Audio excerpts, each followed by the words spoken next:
Crossover to our North London studios where I have my colleague and co-presenter, Mr. Olayomi Hrh. Yomi, good morning to you. Well, a very good morning to you back in the studio, Mr. Archie, and a very good afternoon for those that are listening and watching because of the different time zone. But we're still same time with Nigeria, so it is exactly 9 minutes past 11 a.m. in Nigeria. And I'm sure the hustling and bustling of Lagos, from Lagos to Kano to Sokoto to Zamfara. I say good morning, Archie, and how was the weekend? Let me come back again to you in the studio. Oh, yeah, good morning, my brother. Weekend was tiring. I had to do lots of cooking because the missus wasn't feeling well, you know. So this man has been very tired. But hey, we are here because we have to serve our people. Now, how was your weekend as well? It was a very fruitful one, in as much as, you know, sometimes the weekend runs faster than during the week. But I had a very great weekend with the family, most importantly. I had opportunity to visit my mom. You know, it's good when you have your parents that are still alive. I mean, my dad hasn't been around. You know, he died when I was very young. So, you know, the only one that you have is to make sure that you're there. Especially, you know, when you look at the elderly ones that are living in kind of society in the UK. I was listening to you talking about, you know, the split second that the police have to do to the death of Chris Kaba that took place last year, 24 years old. And you can now think about the parents, you know, what they have to go through. I mean, most of our parents that are still alive and living here, most of them will love to return back to Africa, but they will love to have the same kind of services that we are having here. And, you know, the little time we can spend with them, and I think, you know, 2 hours might not be enough, but again, it was well spent. And I think the last engagement was a meeting that has to do with the Yoruba nation that I had in the evening yesterday. And again, I watched quite a lot of movies over the weekend. And I think I did watch one, but I realized that it seems it's a repeated one. So I had to tell the wife that I think I have to go to bed. And I went to bed just before 10 o'clock, but to wake up early at 5 to get ready for the week ahead. So that is how the weekend has been. Well, see, I don't. We can talk about ours, but it's not everybody who has been fortunate that way. We talk about people who have been kidnapped, people who have been killed, and you look at all those things, and we see people who are hustling and bustling, doing everything possible. And that's why the song that I brought you says that still keep on. I mean, if you are falling down, get up, brush yourself up, and then wipe your tears, and then still keep on. You don't know, one day you will win. All right then. Listen, the Starr Radio UK, Mr. Olayomi Hrh in North London studios. I'm actually here in the Starr Radio UK studios, and we are bringing you updates from Nigeria. Okay, so first of all, let's 10 billion debt. The CBN defaults on payment to the banks. Is the CBN broke? Yomi. Well, the CBN has always been broke, and the reason why Nigeria is broke is because Nigeria has not been a country that produces what it consumes. And if you're a country that is not producing what you're consuming, then you're likely to be broke, very, very broke. And you're quite right. A lot of us wonder why. And the reason why we are broke is we do not have what it takes. Remember that President Bola Tinubu at the G20 in India told us that we are eating our dinner too early. You know, we should be eating breakfast, but it seems that we are moving too much when Nigerians are ordering pizza all the way in the UK. Remember that we had that from one of the ministers during Buhari.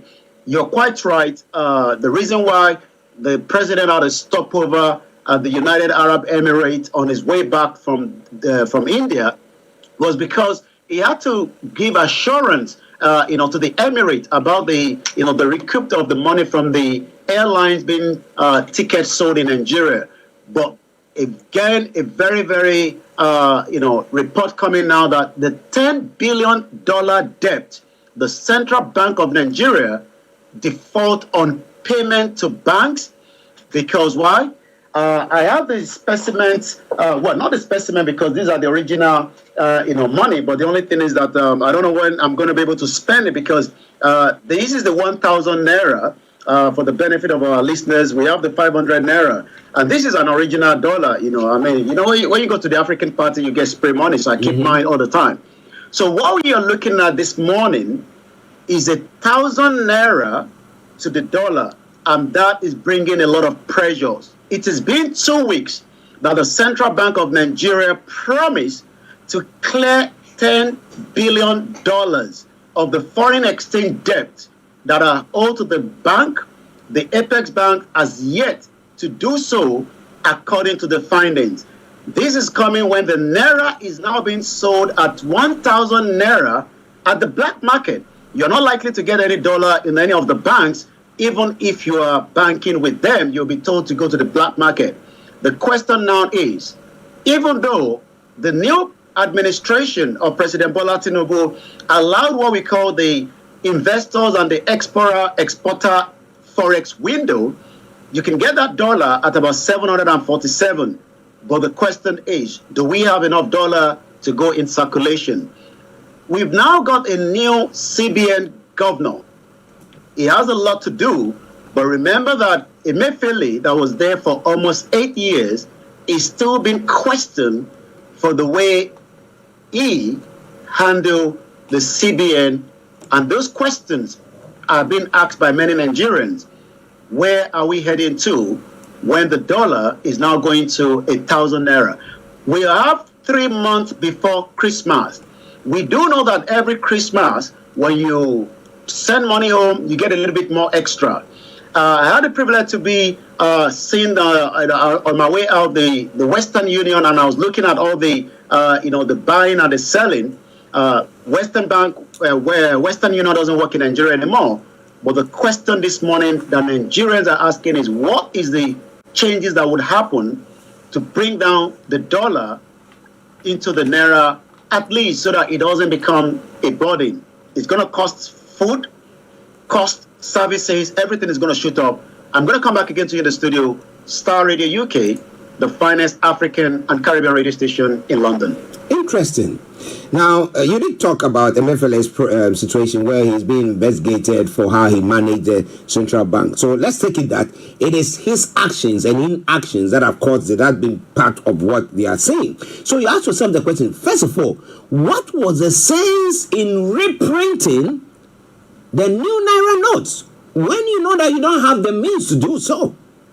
What was the sense? And he had his boss, the president, who was in agreement, should I put it this way, cahoot with him to print that money. So you ask yourself the question, if the is it whichever organization, is it the DSS who are investigating him, why don't they investigate the president, the former president as well? Why don't they investigate every minister for their roles that they played in particular fields? Those who were, painting someone's aeroplane and saying that is our aeroplane. Those who were, oil. We were going to be talking about the oil, the amount of monies that have gone down the drain.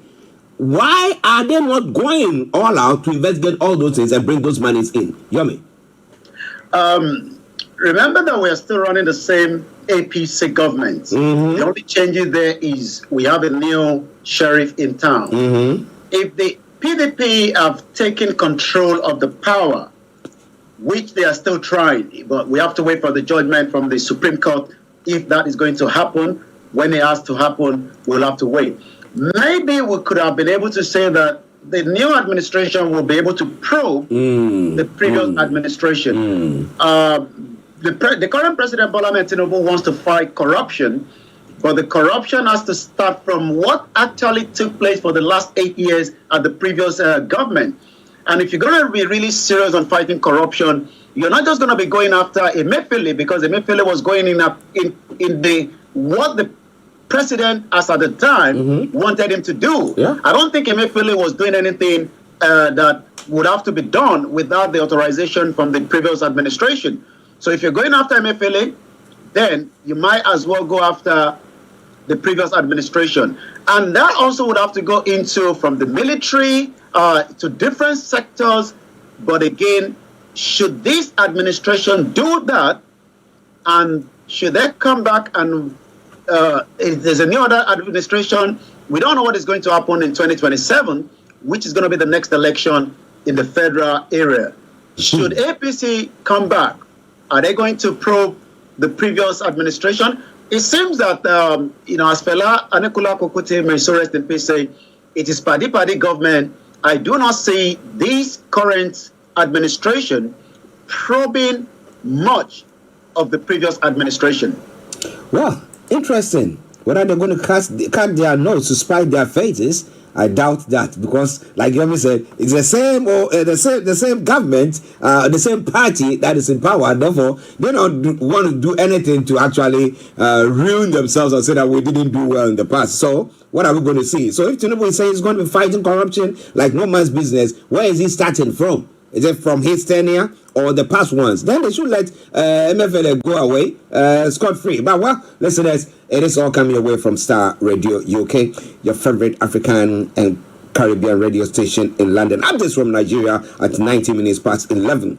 My ex-classmate, Osman Oladipo, is languishing as a general manager in Nigeria Mediocre Bank. That's what Shetima is saying. So he reckons that maybe Oladipo should have joined him in politics so that he can make more money there. Is that what he meant?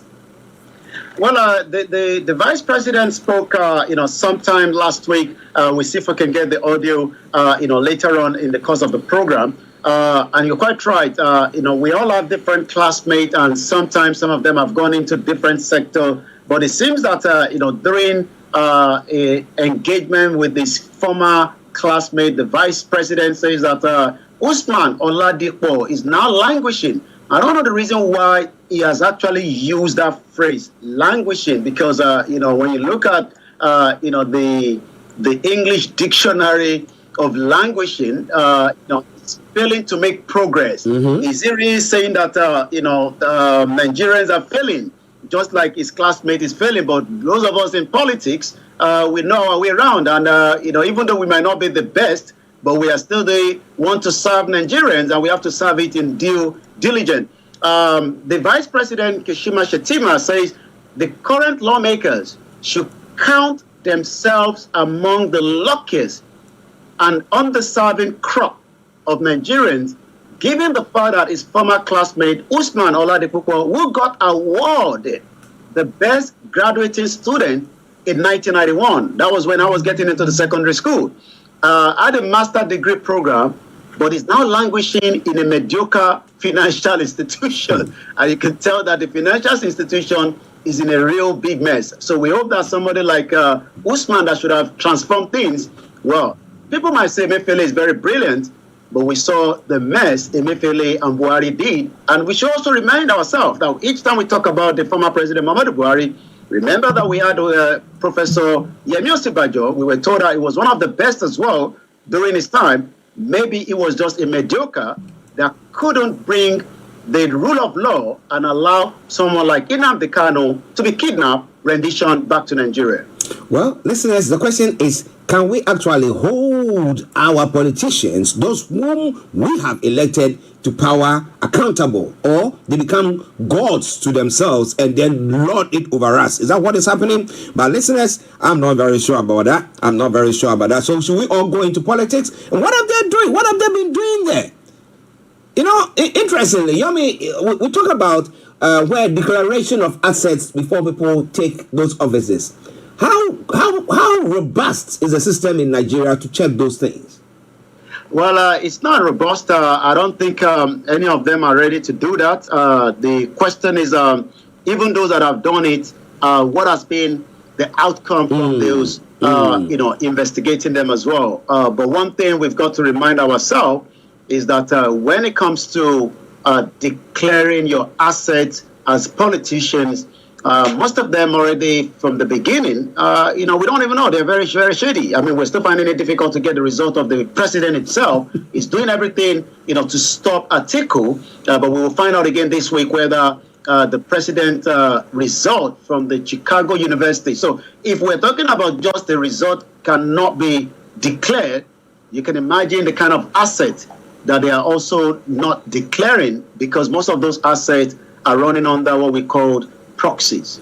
Okay, listen to Starr Radio. Okay, now so we know that when it comes to the presidential petition, the first verdict has been given, but we know they are embarking on going to the Supreme Court for redress there, to seek redress there. However, the governor for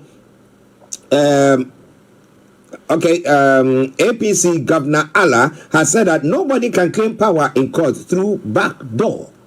So what is he trying to say? I'm not getting it. Now that we have articles saying that we want Tinubu's results and a few things, and they say we want to go to the Supreme Court as well. They're saying that we cannot go, we cannot win an election through the back door. It's quite an interesting one, isn't it? Well, I don't think anybody wants to win election through the back door. But if the INEC have done what the chairman told us, especially, he traveled 6 hours to come and speak to Chatham House. I don't know why they have to do that, but it seems that Chatham House, must decide who becomes the Nigerian or African president. A lot of Nigerians disagree with that. I disagree with that. I don't see any reason why we have to bring our representative and present themselves to, Chatham House. Chatham House, is not where election is going to be held. But the Benue State Governor, Archie Pallien, says the Nigerian justice system is fair and also transparent, and it will not allow political parties, neither their candidate, to assume power through the back door. Why is he saying that? He's actually saying these are dedicating his victory at the governorship election petition tribunal to God, again God, and the Benue people. Remember that Benue State had a PDP in power, but again, the tribunal has upheld Mr. Alai's victory and dismissed the petition that was filed by the PDP gubernatorial candidate Titus Mba. Okay, well, let them continue that way. Let's see what is going to happen from there. But it's all coming away from Starr Radio UK. It is your favorite African and Caribbean radio station in London. 11:25 the time. There's a couple of other stories that I wanted to touch on before I let Yomi loose to bring you all the rest. Now, Lagos Deputy Governor arrives in tribunal as well. Is the breaking news that is coming through. I'm just picking on those ones now. But there was one about oil theft that they were saying that, Sarah is urging Tinubu to probe oil theft. Let me bring you details of that, and then let's see. Now, Socio-Economic Rights and Accountability Project, SERAP, has urged President Bola Tinubu to set up a presidential panel of inquiry to promptly probe the grim allegation that over $15 billion of oil revenues and 200 billion naira budgeted to repair the refineries are missing and unaccounted for between 2020 and 2021, as documented by the Nigeria Extractive Industries Transparency Initiative. Yomi, this is huge sums of money. We're talking about government going, borrowing, but look at such an amount that is gone missing. The oil refineries are not working. Where is the money, Yomi? Well, money has always been missing. Maybe we should just again go back to maybe somebody like Usman Ladipo would have been able to help us if things were put in place. But let's listen to the vice president. We've been able to get the audio of that. Let's listen to that, and then we come back to Nigerians. We are going to spend more years of our lives outside power than in power. Power to me is a humbling experience. Power should be used for the good of the people. We are the luckiest amongst Nigerians. We are not better than our next door neighbor. Yesterday, I hosted my classmates from the University of Ibadan, the MSc class of 1991. The best graduating student in my class was from Oladipo. Oladipo is languishing as a DGM in one mediocre bank. He was the best graduating student. That goes to show that we are here not because we are the best of the best. Well, you've heard it there. That is the way Shetima actually presented it. You're talking about the crude oil. Remember that $5 billion of Nigerian revenue left the country after the sales of the same crude oil. So when it comes to, and this was from the former military dictator Sani Abacha, so people like us are no longer, worried when it comes to large amount of money. The question is, how do we stop this flow of money that should have returned back to Nigeria and get stuck in other countries? Remember that the president traveled to France at the beginning of his tenure when they had this global financial summit in France. Mm-hmm. The West still allow large chunk of money from Africa deposited into their institution and different banks and proxies, around the world, and that literally means that poverty will remain in Africa. But if the West are serious, then they must tighten up to make sure that after every huge transaction of the crude oil sales, then money needs to return back, for the development of the other part of the globe. Well, it's quite interesting. So is it that the money got missing in Nigeria, or is it outside Nigeria? Well, most of this money, moves from Nigeria as a product, which is the crude oil. Then eventually it end up in different places. Remember that, in the next few days, sometime next week, on the 2nd, the next week, Monday, we'll be going down to the magistrate court here in London. And the reason for that is because, again, Nigeria ex-oil minister, Dezeni Alice-Madueke, charged with bribery in the United Kingdom. So when we talk about, sales of crude oil that should have returned the revenue back to Nigeria, definitely those money are money that should have not been used in other countries. But again, when we have a corrupt system, especially the banking sector that also allows such transactions to happen, it will take a lot of work if the current administration of President Bola Ahmed Tinubu is going to deal with those areas, especially now that we have, the new CBN, we have Niro Ribado, the NSA. They should be able to trace wherever those corrupt money are going and then return them back to Nigeria. Okay, listeners, we'll be following it very closely and we'll see what is happening there, how those monies went missing, and can we get them back? 11:31 the time. Let me acknowledge Anthony Adedeji.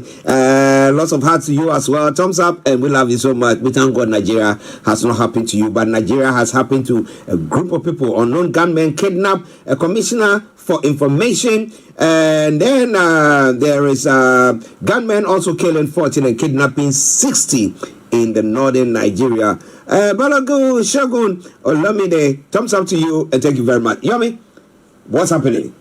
Well, Zamfara State was, as we left over the weekend, just on Friday, not even up to the weekend yet, we started getting the report of what we can say 25 students from a particular university kidnapped in Zamfara State.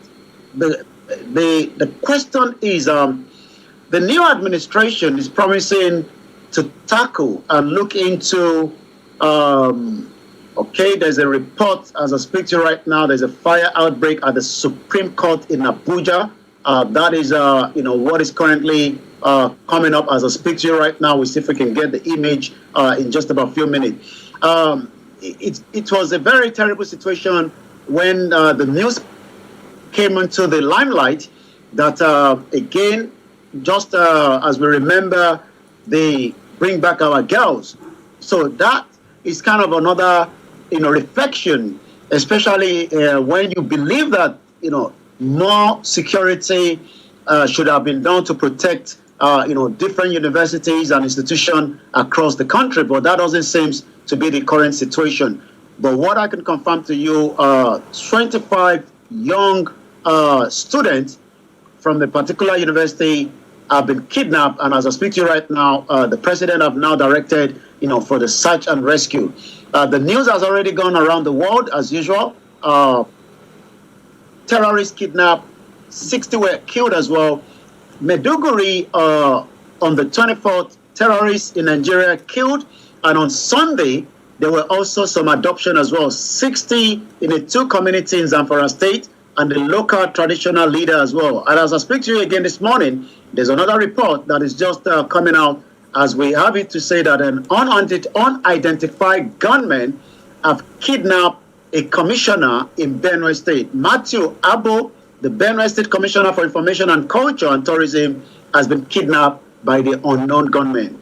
I was looking at the U.S. Advised citizen against traveling to Nigeria. This was an update from the United States the U.S. Department of State, rather. And this is how they actually told some of their citizens that might be thinking to travel to Nigeria. A lot of Nigerians in diaspora will be planning to travel for the holiday festival that is coming up in the next couple of months. But the travel advisory says, reconsider travel to Nigeria due to crime, terrorism, civil unrest, kidnapping, armed gangs. Some areas have risk. Again, do not travel to Borno State, Yobe, Kogi, and Northern Adamawa State due to terrorism and kidnapping. Do not travel to Bauchi, Gombe, Kaduna, Kano, Katsina, Sokoto, Zamfara. Zamfara is where the latest kidnap has taken place. Do not go there due to kidnapping. Do not travel to Abia, Anambra, Bayelsa, Delta, Enugu, Imo, and Rivers State with exemption from Port Harcourt due to crime and kidnapping. In summary, all these are due to violent crimes such as armed robbery, assault, carjacking, kidnapping, hostage taking, roadside banditry, and also rape. Starr Radio UK, I'll come back again to you in the studio, Mr. Archie. Now, it's quite interesting. With the swearing in of the new security bosses, we thought that there was going to be a change in when it comes to kidnapping and everything that is going on. But we don't seem to see that. It seems to be on ascendancy. What do you think? Well, the administration has a lot of work to do because the security situation in Nigeria is a complete mess. Lagos State, that you would think that should be on the safe side, again over the weekend, 5 military men, they are not military, but putting on military outfits, have been operating in Lagos. But the good thing is they were apprehended, and they are not just in one location. They are almost different locations in Lagos State. The question is, how many of such individuals are putting on the military outfit and have, the guts to stay in Lagos State, Ogun State, and other states across Nigeria? And like I said, most time you cannot now differentiate who is the real military personnel and who is not. I mean, these were full military, uniform with some rifles as well, and they've been detained. Okay, and there's a story about some Gatsu University students who they are saying that the president has ordered the security to rescue them. That is the one in Zamfara State. That's the one in Zamfara State. Yeah. So we're talking about different incident that has taken place over the week. I mean, during the weekend. So we have the 25 in Zamfara State, which the president has now given the security to try and do as much as whatever it takes to bring them back. Remember that we still have the NYSC copper that were also kidnapped in August 17. Till date, nobody has been able to find their location. And the question is, all these individuals are still not left Nigeria. They're still in Nigeria. But the question is, what part of Nigeria are they being kept in some of those forests and around each of the states where they have been kept by the terrorists? Okay. Listeners, Starr Radio UK, in the background of Mr. Olayomi Hrh, you will see some fire. Well, that's the Supreme Court. The Supreme Court, yes. There's a section of the Supreme Court building at the 3 Arms Zone in Abuja is on fire. Well, it's quite an interesting one where the Supreme Court will be on fire. Especially when there's going to be some kind of upcoming activities there. But again, we hope this is not arson. We hope this is just some kind of electrical problem. But again, why the Supreme Court at this particular time? Many Nigerians will be following the development as well. There's another breaking news that is coming as I speak to you right now. It seems that the young man that was kidnapped in Ilorin has now been granted what we call bail We hope that bill would be able to be something that can bring him back. That is just the breaking news that is coming right now. Kwara State Court has now granted the Isheshe religion practitioner known as Tani Olong, but the lawyer gives reason why the activists can't regain the freedom yet. So we are monitoring that situation there. It's been held for the last almost a month plus now, but it seems that his freedom might be coming very, very soon. Once again, these are some of the latest breaking news coming from Nigeria, and that again is the picture of Tani Olong right in the court there, in Ilorin. I think it's one of the images there. But let's again take you back to what do we know much from what is happening in with the fire incident in Abuja right now. There's not much coming from the authority, but I can confirm also that that fire is is now being curtailed. 3 people have narrowly escaped death, as again not a very good one when container falls on the in Lagos State. I actually saw the governor of Lagos State. We'll see if we can get the audio of that before we leave this today.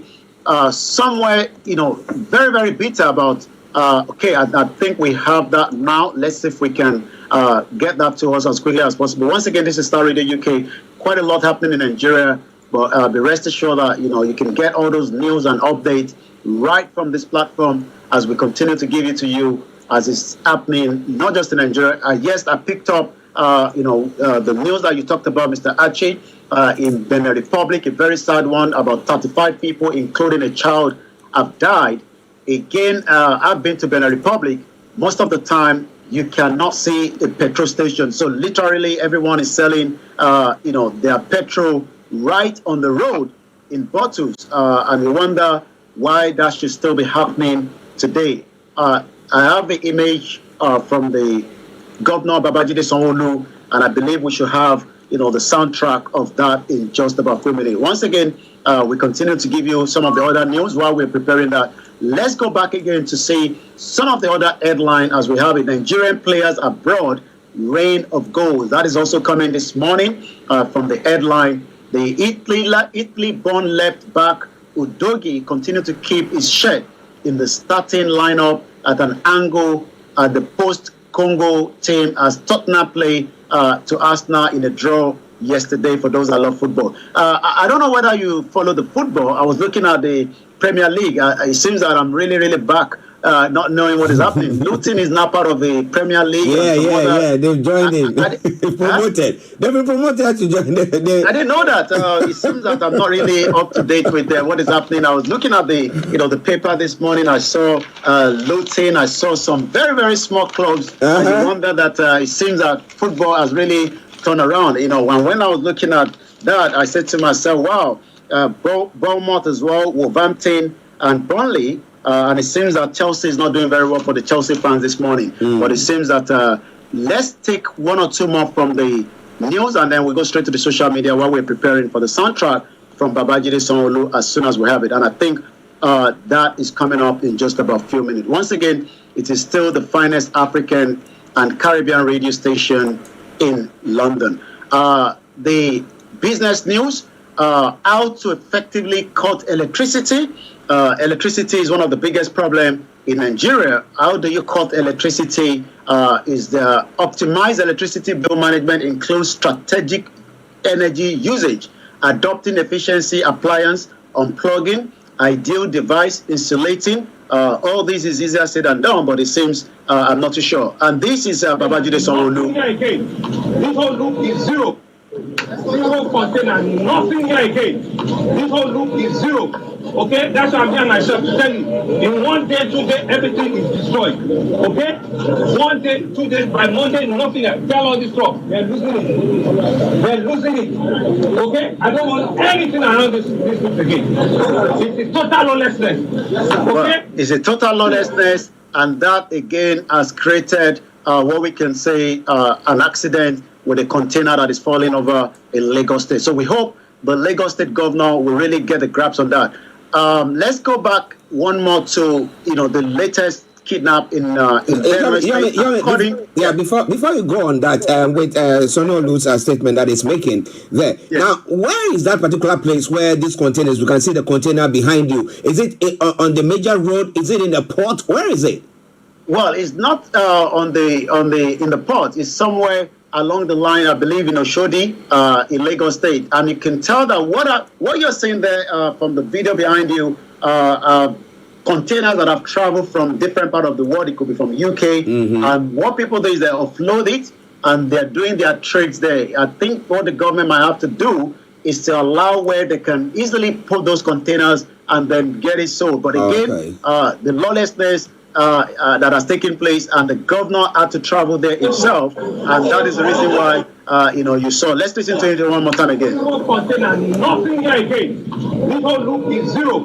Okay, that's why I'm here myself to tell you. In 1 day, 2 days, everything is destroyed. Okay, 1 day, 2 days, by Monday, nothing else. Tell all this talk. They're losing it. They're losing it. Okay, I don't want anything around this again. Well, it's a total lawlessness, and whatever is going to bring safety, and I think that is exactly what the governor decided to travel there himself, and he's actually talking about today, this Monday. Yeah. So we hope things will be resolved in that particular area. But again, as he was there over the weekend, 3 narrowly escaped death as container falls on a car in Lagos State. But interestingly, it's not necessarily only that place, because the containers, the trucks that they are being pulled, which is pulling these containers or moving these containers, some of them are not roadworthy. They are not. So automatically, there's a tendency that wherever it could happen anywhere. Well, there was a one that was driving without a tire on it. Yeah. I remember I saw that. I wonder what needs to be done, especially, we get these news all the time. According to the joint operatives of the Lagos State Traffic Management Authority, known as LASMA, the police and other emergency responded Sunday night, yesterday, to rescue 3 victims from a car that was trapped. That is the image behind you there, by an articulated vehicle at Ojuelegba. I'm sure you know Ojuelegba very well. It is not the first time we are seeing this. But the question is, should they now give instruction of what time these trucks need to travel? On my way back this morning, you see a lot of truck drivers, that drive. Some of them are timing when they can move, especially because of the traffic on the road. But it seems that the lawlessness that is taking place in Lagos, in that particular area in Ojuelegba, it seems that there's something there that has become a crime scene. Not just Ojuelegba, also Otedola Bridge is another area. But again, it's not just in Lagos. It's happening almost every part of this country. And again, we pray that more lives can be saved quickly, because container fall on you, you are not likely to survive such. Wow, listen to Starr Radio UK. Let's go back to Yomi for what the update that you were bringing about the kidnapping thing there. Yes, go on, please. Well, according to the report, Abo was again adopted yesterday night from his house. Could it be has to do with a political undertone? We know that Benue State is a state that has been rampaged by terrorists. We remember that the former governor, I had an interview with him sometime last year, Governor Autumn, the former governor of Benue State. But it seems that, what we can only say that we hope that security measures can be put in place across Nigeria. Intelligent gathering is very, very important. But what we can confirm is, according to Teso, unfortunately, he was kidnapped in his country home in Ukun local government. We have 774 local government in Nigeria. Mr. Archie, I bet you will not be able to travel to some of those local government. But sometimes individuals want to go back to their local government. This is their route. But it could be a bit of risk. As I was having a conversation with someone yesterday, they've traveled back home last year, and they dare not go back to their hometown from not being kidnapped. So we hope that this individual will be found, just as others that are still in the captivity of the dungeon of the criminal terrorists. Let's take you now straight to what is happening on the social media this morning. Wura_Yoruba Nimi, hashtag Yoruba Nation Now. And we have, some kind of soundtrack again from, and I believe we should have that image as well, of Dr. Chief Sunday Igboho. He spoke yesterday, from Benin Republic, There was a rumor that he has regained his freedom, but again, as we have said, any proper information will come from a spokesperson and the proper channel, and that rumor was debunked over the weekend. But Igboho has, spoken through his IG yesterday because he has also his own followers. And what actually was said there, I will translate it because it was actual. I think he spoke in English a little bit. But let's see. Let's hear from Igboho himself. Let's see if we can get that. Bear with us. Yeah, we got a sound now. You can say anything you like about me. Don't care. I'm still strong because God is my creator. But remember, this world is not our home. We will live one day. Thank you. And let's say it one more time. You can say anything you like about me. Don't care. I'm still strong because God is my creator. But remember, this world is not our home. We will live one day. Thank you. Well, we're going to live one day. That is coming from Dr. Chief Sunday Adeyemo Igboho. And let's go back to what is trending on the social media at 11:49 this morning. There's a particular nickname that the president seems to have gained from many Nigerians. Remember that the President Bola Tinubu says one area that is going to avoid is the social media. There's a name there that is trending, Amode Songodele. That is trending this morning. And then let's go and see what more is trending.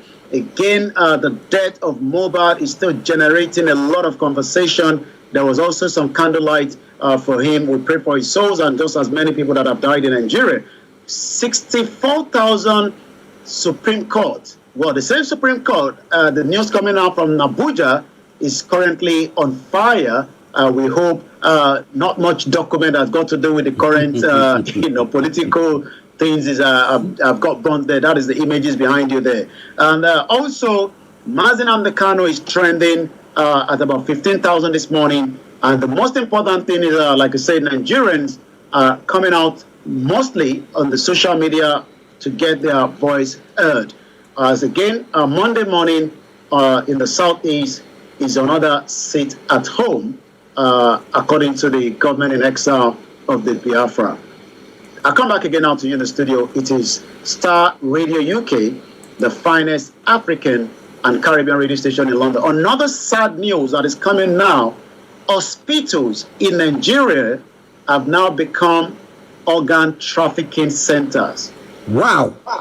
I think tomorrow, God willing, we might have to have time to discuss or look at that, because if you are going to the hospital and they just say, you have to have an operation or a surgery of a sort, then you have to look at it, because as whether it is true or not. Maybe they just want to harvest your one of your lungs or something, or your kidneys. Boy, oh boy. Well, listeners, it is Starr Radio UK. The fire in the background, we're monitoring. Now, let me ask you one thing before we bring the conversation to a close. How strong is the Nigeria Fire Brigade?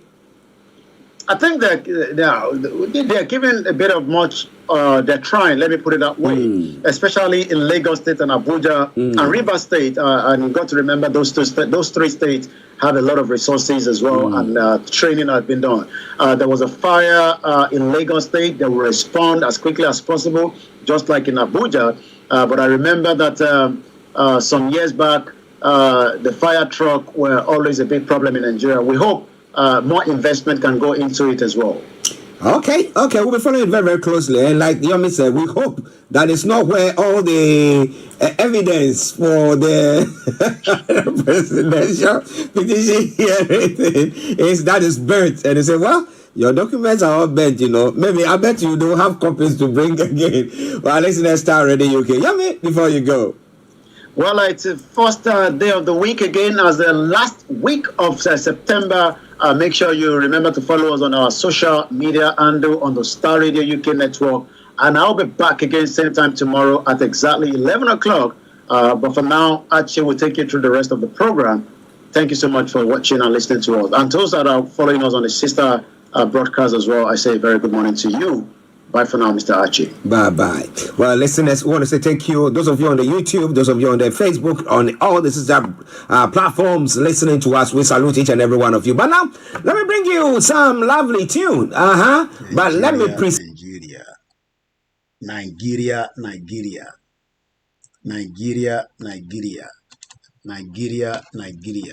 is in Nigeria. A messed up country. Problem Nigeria. So it's not going to end anytime soon. Who are we? Good morning, everyone, again. Baba mi, Baba Dada, Baba Boy. Only most news in Nigeria always unpleasant day in, day out. Hey, Barosa.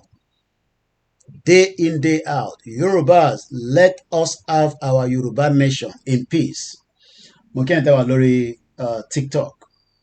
Ṣàlàfíà ni gbogbo wa wà. A kú ojúmọ́.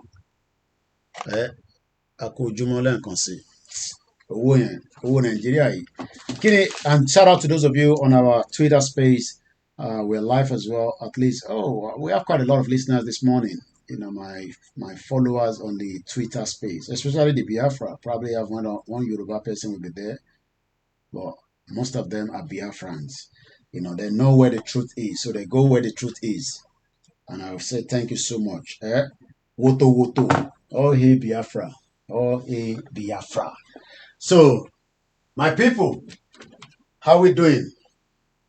The last week of September. This Naira situation, what are we going to do with it? The Naira is not smiling. It's getting hot in here. Kilamashi Naira. What are we going to do with the Naira? Good morning, Shakiru, Said. Shout out to every one of you that are with us this morning.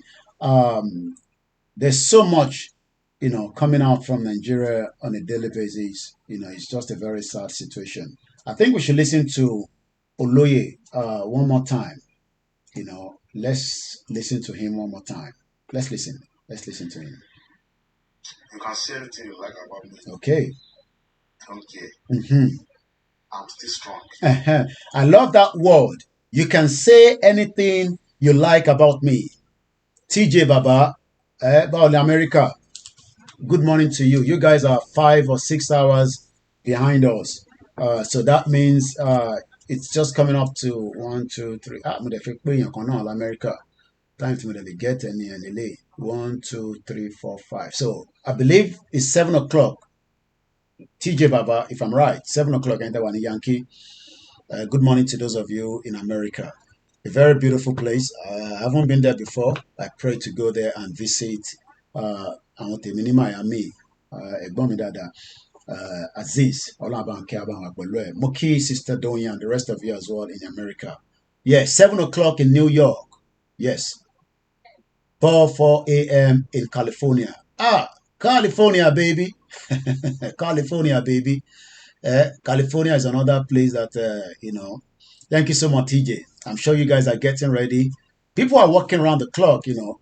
There's a lot of different jobs, you know. People work in the factory, people work in the manufacturing sector, people work in the public sector, people that have their businesses will be going and dropping their children and making their hair, barbers. So that should be the same thing happening in Nigeria. But no, it's not happening like that too. Not that you guys are lazy, it's just that the system is not there to protect and serve you. So, Igbo say, I am still strong. You know, the Biafra continue to lock, you know, the southeast. If they're born, that's, I was reading my brother Simon Ekpa earlier, you know, those of you that wants to go and disrupt their conference, is it conference or, yeah, let's call it. No, not really, I'll pick that later. If you go and disturb their peaceful conference that is coming up in Finland, you'll get arrested. So you better stay away. You better stay away. Because if you go there and you want to go and mess up, they will put you away. Okay? So don't even think about it. So I was picking up a few things that Simon has been saying. Biafra liberation, fire service in action. Yeah, we like action. Biafrans are not joking. National Association of Proprietors of Private Schools. Look for their office in Enugu. Send me the address. I want to check something. This is coming from the government in exile, Simon Ekpa, so that we know how serious the liberation of Biafra has become. Any private school that open in Enugu, Biafrans will be demolished. That is what the government in exile that everybody believes in. Nobody believes in the fraudulent governors in Southeast. Okay, so in case you are there, those student leaders who are meeting Umba in Enugu, and Umba is promising you heaven and earth to lure you to disobey, sit at home. Hey, it will be the same person who will send killers to you. Don't be killed. Sit at home. Okay, sit at home. The Yoruba people are not doing that. There's nothing wrong. But the Igbo say sit at home, you sit at home. So we're going to come back again. I'm going to pick up as we speak right now. Those of you commanders of Biafra Liberation Army Abuja should go out, fire service to help. We don't want to see the terrorist building on fire. Why is the Supreme Court on fire in Abuja? Why is it on fire? There is always something, in that contraction. Again, I'm still reading from our government in exile, Simon Ekpa. Inwanyawu, you better stay away from Finland, okay? It says, I am ready to lay down my life for peace in Southeast. You are joking. Which peace? I was listening to another one. I'm going to play that now from Simon Ekpa again. Inwanyawu said, I would take a kinetic approach. Which one be kinetic approach? That will require the cooperation of everybody. The only kinetic operation that can happen, kinetic approach rather, not operation, is to have referendum. Let everybody decide whether we still want to keep Nigeria or we don't want to keep Nigeria. If we don't want to keep Nigeria, it's not by force. You cannot force us to stay in a place that we don't want to be. It's not possible. It will create more friction. It will create more problems. And it will create more amenities among us. And we don't want that. We don't want that. We still want to live as neighbors. We don't need to kill each other. There's no point. We don't have to kill each other. We don't have to fight each other. But if you're there thinking, oh, it's not going to happen, you must stay together. No. If you say we must stay together, then you want terrorists to keep killing us. Okay? And me, I don't like terrorists to kidnap you guys. I don't like terrorists to kidnap you. So you must listen to us. All these terrorists kidnapping unknown gunmen, by this same government. I don't like that. I don't want you to be kidnapped. I don't like you to have container fall on your head in Ojuelegba. By now, we should have destroyed that bridge and build a new bridge and make sure that any truck that is going there, there are some vehicles that you can stop it. You stop it from your own control center. They will tell you to drive on that bridge. No. They'll divert it. But everything goes in Ojuelegba. So we are still on the Biafra update from the government in exile, Simon Ekpa. And if you're still that one Yoruba person, say, shut up! Which one be Biafra? Okay, let them go. Give them referendum. Let them go. So that they will not come and be disturbing you in Lagos State. So that they will not come and take Lagos State from us. Because a lot of you have been saying that they're coming to take Lagos State from us. If you got them on here, Koiki, they want to come and take Lagos State from us. Then let them go. TSG, ẹ̀gbọ́n mi dáadáa. Ṣẹ́ṣì wà nísàlẹ̀ àbẹ́tí padà. How you doing? Ẹ jẹ́ ká sọ̀rọ̀. So, Inwanyahu says, I would take a kinetic approach. All this big grammar, I don't like it. May I go read what is the meaning of kinetic. Let me find the meaning. Because all these are both too big for me. Kinetic. Kinetic. Relating to or resulting from motion. Kinetic.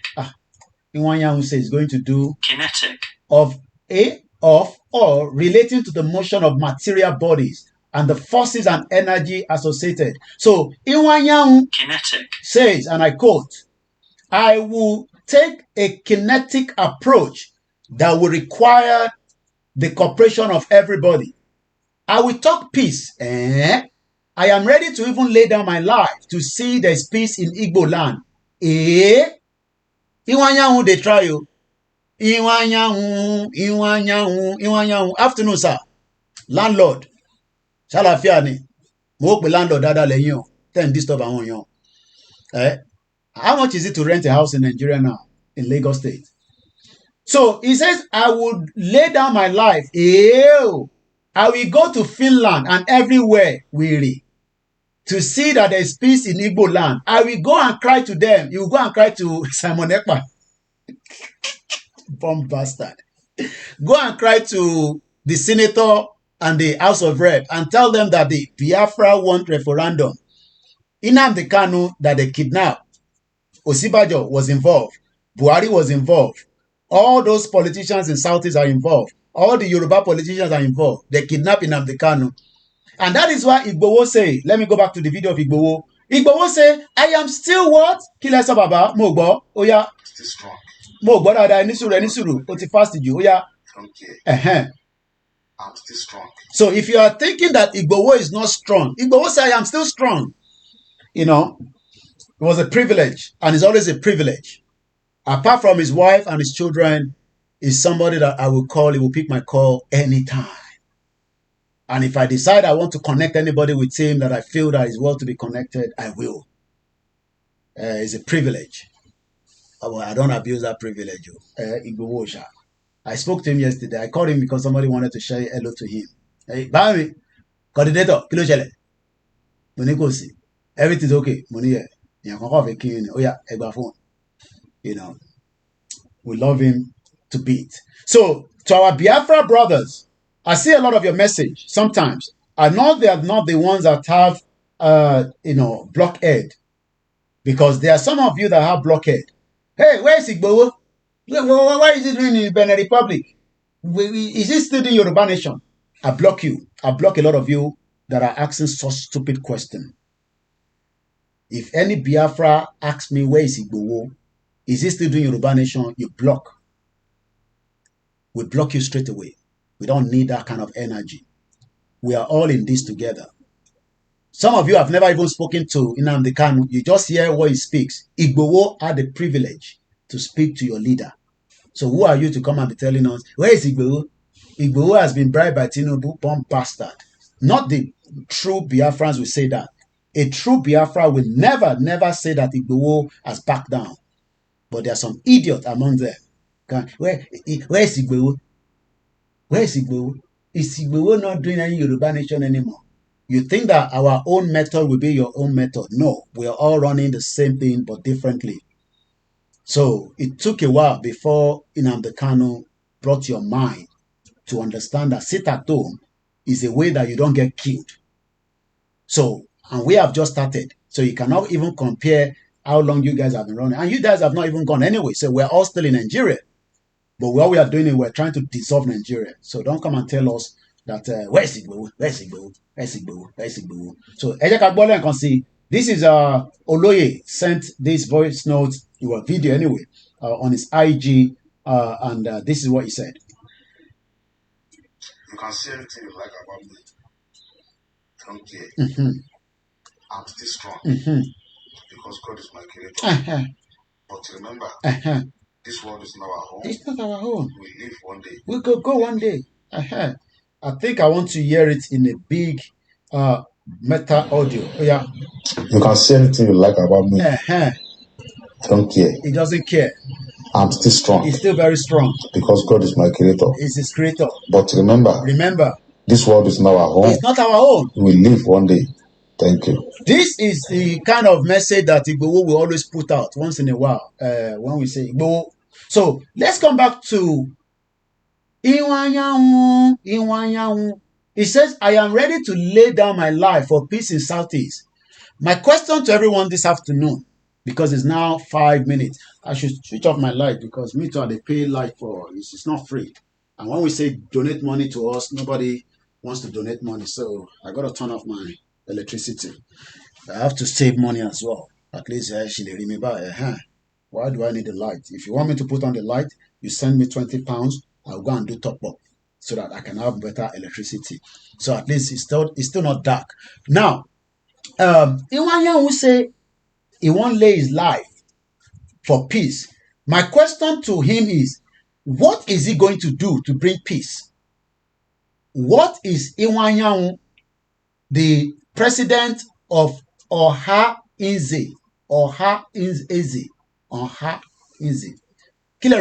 What do you think he's going to do differently?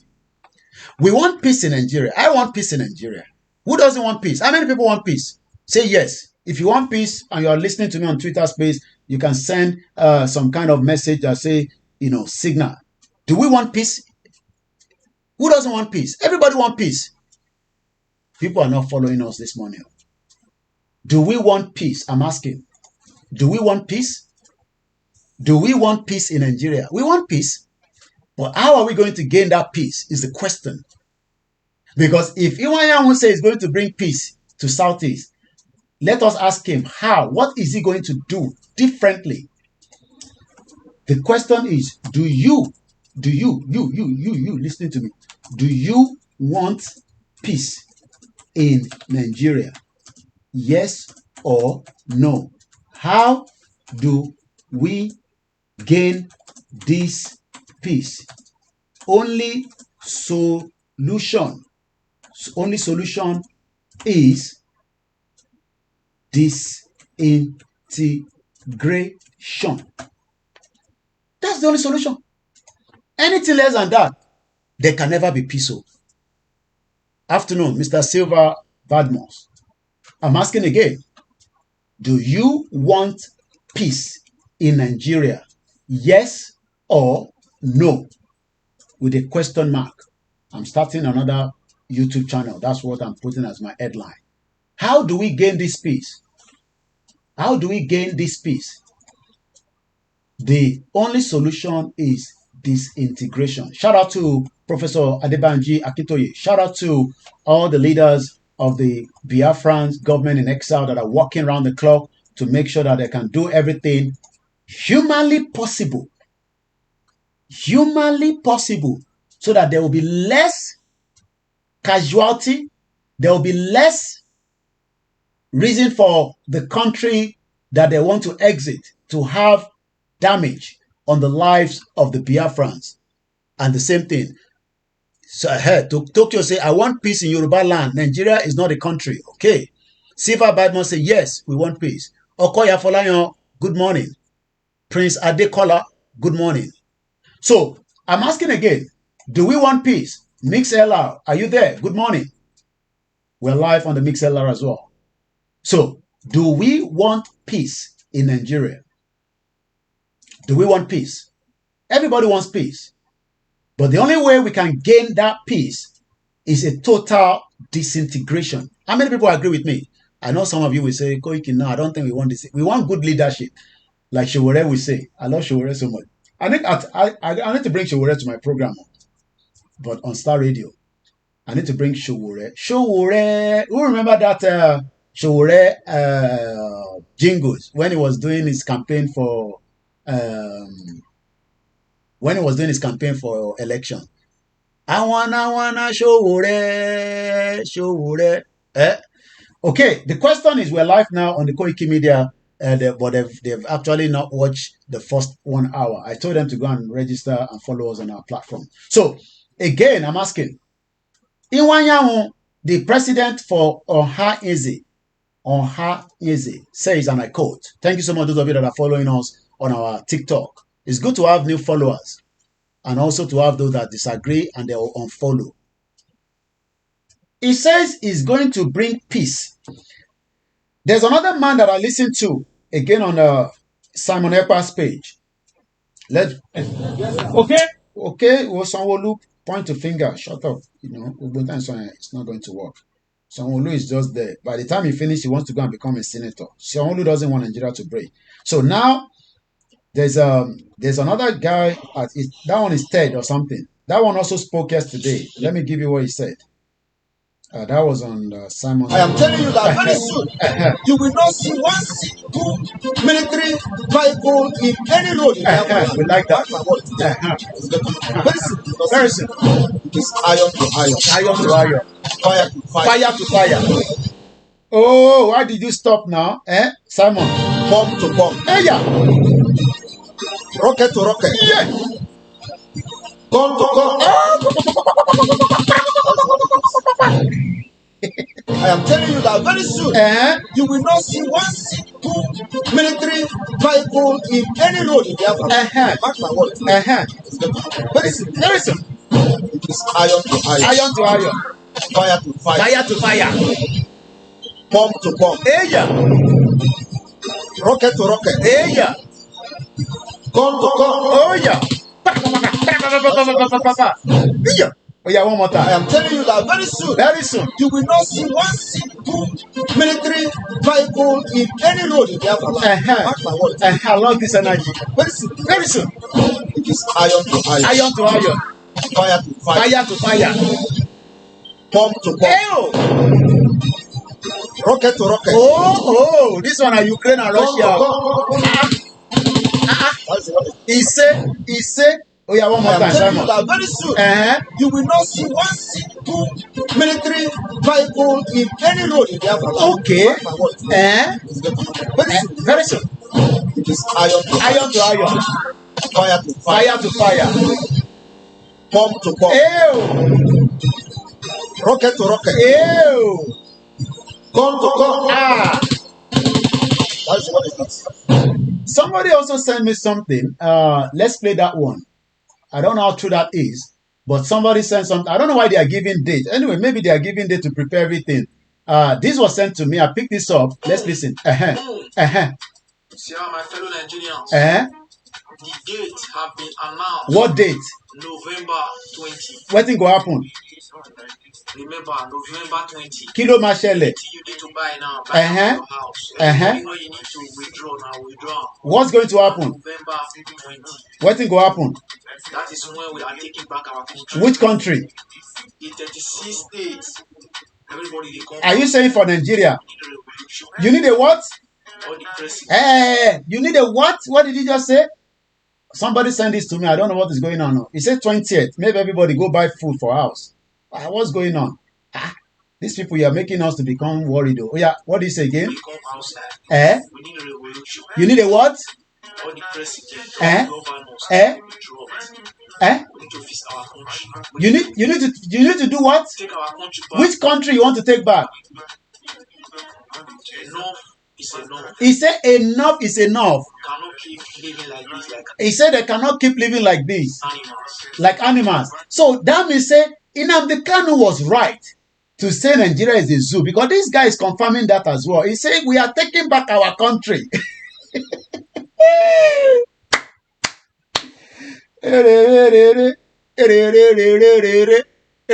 Don't worry, Koiki Media will be here, you know. When I saw this one, they are saying November 20. Everybody should go and prepare. I don't know what this one. Which one be this one again? Oh yeah. Yeah, that is how the world look at Africa. Olayomi Koiki. That phone is going off.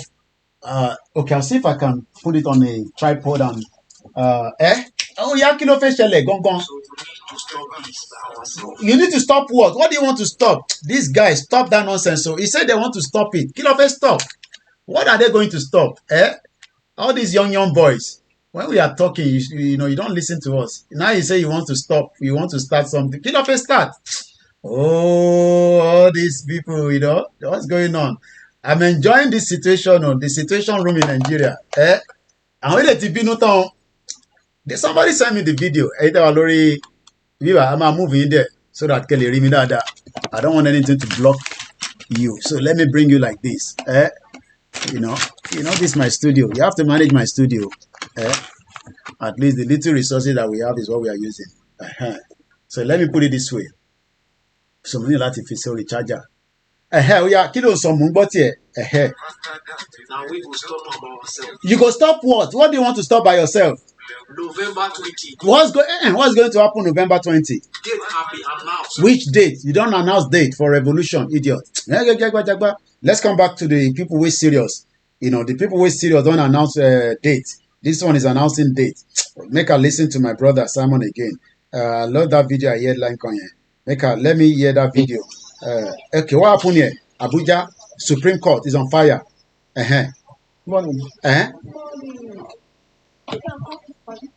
Supreme Court is on fire in Abuja. Okay. Oh yeah, Simon. They come to one young center. Oh yeah, let's listen to Simon again. Oh yeah, Simon. I am telling you that very soon, you will not see one single military vehicle in any road in Biafra land. Why? Very soon, you will not see it. It is iron to iron, fire to fire, pump to pump, rocket to rocket, gun to gun. That's what it is. So I am telling you that very soon, what? You will not see one single military vehicle in any road in Biafra land. Why now? Why? Very soon. It's iron to iron, fire to fire, pump to pump, rocket to rocket. So gun to gun. All right. That's what it is. Okay. All right. Let's leave that. I am telling you. There's another video I picked up from Simon. Let's listen to this. Okay. Wait. Shut up. This one is he called himself respectful. Hey, wait. Pause. Is Senator Ned Nwokolo. I'm sure a lot of you know him. I think he's the one that have this small baby girl that he looks after. All these politicians, they enjoy you. Let me go and look at his picture again. His name is what is his name again? Needs to never talk now. I didn't ask you to talk yet. Yes, Ned Nwokolo. I'm told he has a lot of money. I don't know how he make his money, but he had this small. He's the one that married Regina Daniel in 2019. Yeah, he's the same guy. You know, he's bastardly rich. You know, Regina Daniel. This was 2023. 18th of September. My eyes see plenty things during election campaign. Regina Daniel in Nwokolo. See, in eyes see plenty things. What in eyes see? The thing where young girl we don't want to see. In eyes don't see her. She's a big girl in Abuja. Regina Daniel. They drive big car, wear nice outfit. They oppress every one of you. But the husband don't talk. What in the husband talk? Wait. I don't want to make you rush. Wait, I'll first explain who you be. Because my people wait there for Yoruba side, they don't know who you be. Maybe people for the Southeast, they go know who you be. So if you don't know Regina talks some few things. Regina talks some few things. Building don't join your entity Wako Media. That is Supreme Court. Supreme Court is on fire. So I can show you another one. This one is a good one. That is our own Igbowosha. So, can say. So, Yoruba people like Woto. Adam can say this Woto. I really love her. Regina Daniel husband. He don't talk. Wait, never start. Why they rush? What did he talk? He talks on few things. So this one came from Simon Ekpa, the government in exile. For the Biafra. Some Biafra people, especially the Dutch, they don't like this current Biafra government in exile. It pain them. It pain them like bastards. Say Simon Ekpa don't take over everything. It pain them. But after you now sell, Nnamdi Kanu, what do you expect? Oh yeah. So this guy is very rich. Very, very extremely rich. I've seen the way he operates. With the wife. The wife is very, very beautiful. Beautiful nya. The beautiful part. Who is Ned Nwokolo? Let's first go and hear a little bit about him. He's a Nigerian politician. Defends Steve Harvey. Dismissed divorce report. So I think he also knows Steve Harvey. That man. In America. So let me give you a bit of Ted Nwokolo or whatever his name is. He get money, a politician. So yeah. Is Prince Chinedu Money Nwokolo, popularly known as Ned Nwokolo. He's a Nigerian lawyer. Okay, they're always lawyer. They make money from law. He's also a philanthropist and is a politician. He was a member of the House of Representatives between 1999 to 2003. He's been around for a while. As a politician. They don't want to go. He was born the same year, but not the same month that Nigeria gained independence. Well, when I say gain, we didn't really actually enjoy it. Anyway, he's a fraudulent independent. And shout out to my beautiful wives as well. He's 62 years old. So, he's still enjoying life. And when you get money, you go to, your body go to skin, especially when you're a politician in Nigeria, you go from AC to AC, you go chop better food, So he said something that we're going to listen to right now, but I want to take you through, this man.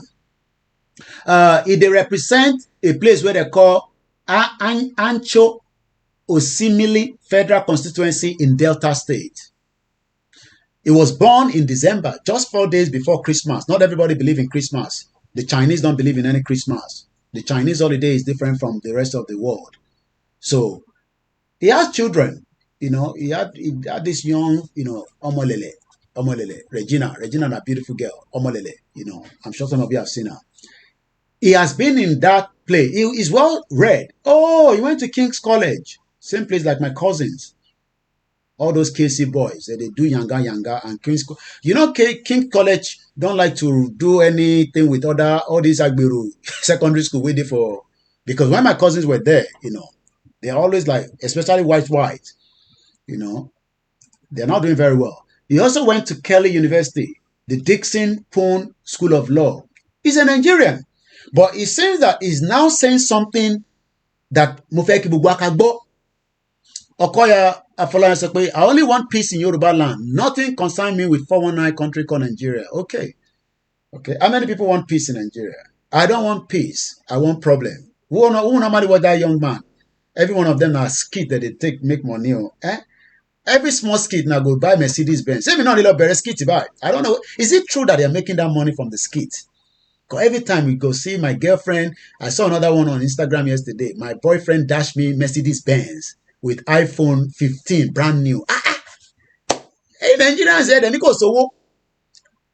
sure some of you have seen that video. My boyfriend dashed me Mercedes Benz. So there's another video I normally will say, I don't want peace, I want problem. Now, let's listen to, I've given you a background of Prince Chinedu Mone Inwoko, popularly known as Ned. He's a billionaire in Naira, I'm sure. Let's listen to what he said. Dialogue is cheaper. Dialogue is respectful. Okay. Dialogue is... You can say anything you like about me. 1 minute. Why is that mixing up with the worst one? No. You shouldn't mix up. Yeah. If America could talk to the Taliban in Afghanistan after so many years of fighting. Okay. If the British government could talk to the IRA. Okay. In Northern Ireland after so many years of not letting. Okay. My people, this one loud though. Make sure say when they share this video, so when they watch him. Okay. Senator Ned Nwokolo. You see, say the Igbo people could pronounce the name very well. Senator Ned Nwokolo. Nwokolo. Don't talk. Oh yeah, why didn't you talk, my brother, with the sheriff? My husband, he don't drop update on how to solve. Which update and how to solve waiting? Oh yeah. Biafra agitations and IPOB problem. Not only IPOB, even Yoruba problem they there.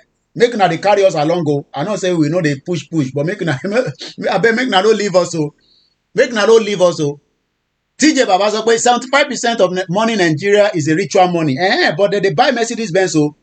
As I donate. Don't talk now. When they talk say there is no amount of security operation go stop Biafra agitation. Why make una listen to his own solution on how to solve the problem. Wetin dey tell me be say all these people, federal government of Nigeria, they know the solution to the problem, but they no go follow the right path. For their mind, they think say they are everything, forgetting that one day monkey go market, you no go return. Hey, this guy no good though. Monkey go market, you no go return. Which of the monkey? Say na Obasanjo, say na Babangida, say na all our governors from all the 36 states. Which one go market, no go come back? Oh, all these Igbo people, monkey go market, you know go come anyway, back. Make una listen to wetin they talk. We don't and remember to share them as una dey watch am. I don't share them. My people they listen. You don't know say I don't share them. This one that they call am Koiki Media. I don't help you share them. My brother, you don't worry. Yoruba people don't know the thing where you want to talk about. But please don't leave us behind though. Oh yeah, go ahead. And if you want to see the video yourself, go and follow Simon Ekpa, okay? You are not following him because you don't like Igbo. So that people will get sent go see this video and do the right thing. First, releasing them the Kanu. You know, releasing them the Kanu, there's going to be no peace, so no peace for the land. Releasing them the Kanu. Oh yeah, Bones, okay. The other separatists, let me use the word, to describe IPOB and ESN and Boko Haram, and even the Oduduwa group as well. Oh, he mentioned Oduduwa group as well. Thank you so much, Senator Ted Nwokolo. Dialogue. Dialogue is cheaper. Okay. Dialogue is respectful. Dialogue is accommodating. If America could talk to the Taliban in Afghanistan after so many years of fighting, if the British government could talk to the IRA in Northern Ireland after so many years of not letting, why can't we sit down and discuss with all these groups? And maybe our brothers and sisters tell us from the moon. You know, some of my colleagues said that they should bring back Simon Ekpa. You know, I won't bring Simon Ekpa. Oh, yeah, what think will happen if they bring Simon Ekpa? I beg, tell us, Senator Ted Nwokolo. They say you get business for UK. Oh, God. Yeah, bones okay. From Iceland. I said, no. If you think Simon Ekpa is the one. Sherry Mahi, I beg my Igbo people, make us speak small Yoruba for my people. If we have another Yoruba politician speak like this in Yoruba land, it go give bosa. Ẹja gbọ́n kan tó fi sọ. Inti mo ti ń pariwo, inta ti ń pariwo, this senator explain it in less than 6 minutes. There will never be peace on that territory until we all come back on the table. He hasn't finished, Senator Ted Nwokolo, I better continue. Making orders for sit at home in Southeast or encouraging the killings of people. Okay. Then let's dialogue with him. Dialogue with him. You don't want to dialogue. It is meaningless to be asking the British, the Finnish government to bring him back to Nigeria to face trial. Okay. Let me tell you, even if you capture him, bring him here, and prosecute him. Hear what you want to say here. Even if you bring Simon Ekpa back to Nigeria, like you kidnap Nnamdi Kanu, even if you bring him back, even if you go bring me back, kidnap me from UK, take me back to Nigeria, even if, because Buhari tried it before, he wanted to kidnap Umaru Diko. So it's not going to be new. I don't even put my Yoruba flag for behind because it was a green when I was doing Yoruba Starr Radio. Even if you bring Koiki Media, you kidnap me. Even if you kidnap Pastor Van Van, the Biafra Media. Even if you kidnap every single one of us, like you want to kill Igbo, even if, I use the word, even if you want kidnap us, you want kill us, you want bring us back, because to you, that is the only way you could shut up our mouth. Abibeko, is that not what some of you are saying? Koiki, come back home. Let's do it together. Showore is there. What have you done with him? Oh yeah, goes okay.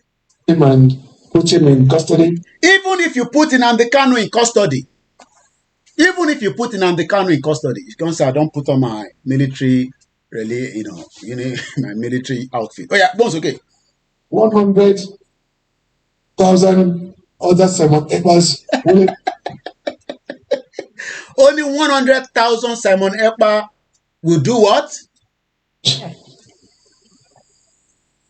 You should. I don't mean that side. No verse. 1,000 other Simon Ekpas will emerge. You kidnap one, another 100,000 come up. So when are you not going to have peace discussion? We must have dialogue. That is why I'm telling Yoruba people that dialogue is not bad, but there is something you must continue to push. Push. M1. When you get to that M1, then they will come and dialogue with you because they will know that you are not joking. But when you are doing, it might take some time. So don't expect a Yoruba country soon. If we are doing it like this, it will take some time. Like Yeyedara was saying yesterday on our program, we are people that want peace. Everybody wants peace. Even Iwanya will say he wants peace. He will travel to Finland and talk to, Simon Ekpa. Maybe he's going to come to London and talk to me as well. Koiki, please, can we have peace? And I'll tell you, we want peace, sir.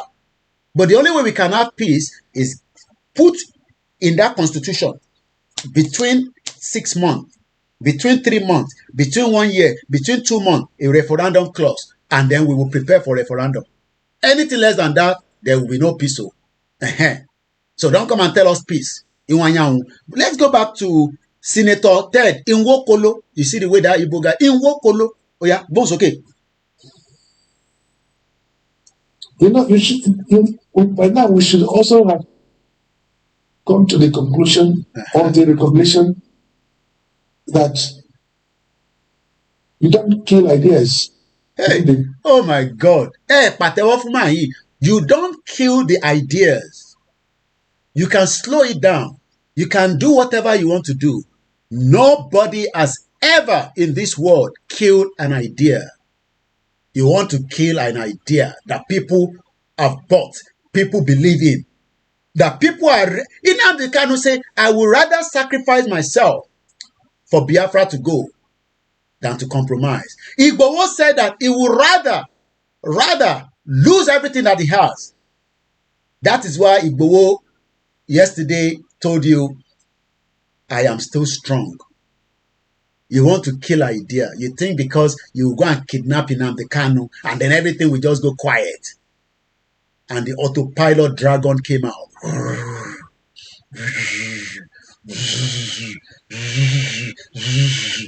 And the dragon is putting fire everywhere. Fire, fire, fire, fire, fire. How do you stop a dragon with a fire inside? Because the dragon they inside. But there are so many dragons outside that if you kill one dragon, another dragon don't. Remember that when dragon put the fire out, the fire is already all over the place.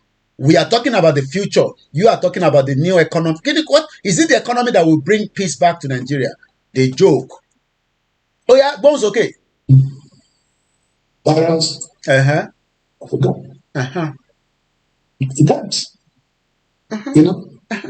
So what is it that? If America can dialogue with Taliban, 20 years, billions of dollars was spent in Afghanistan. Do you know that America left so much weapon in billions of dollars?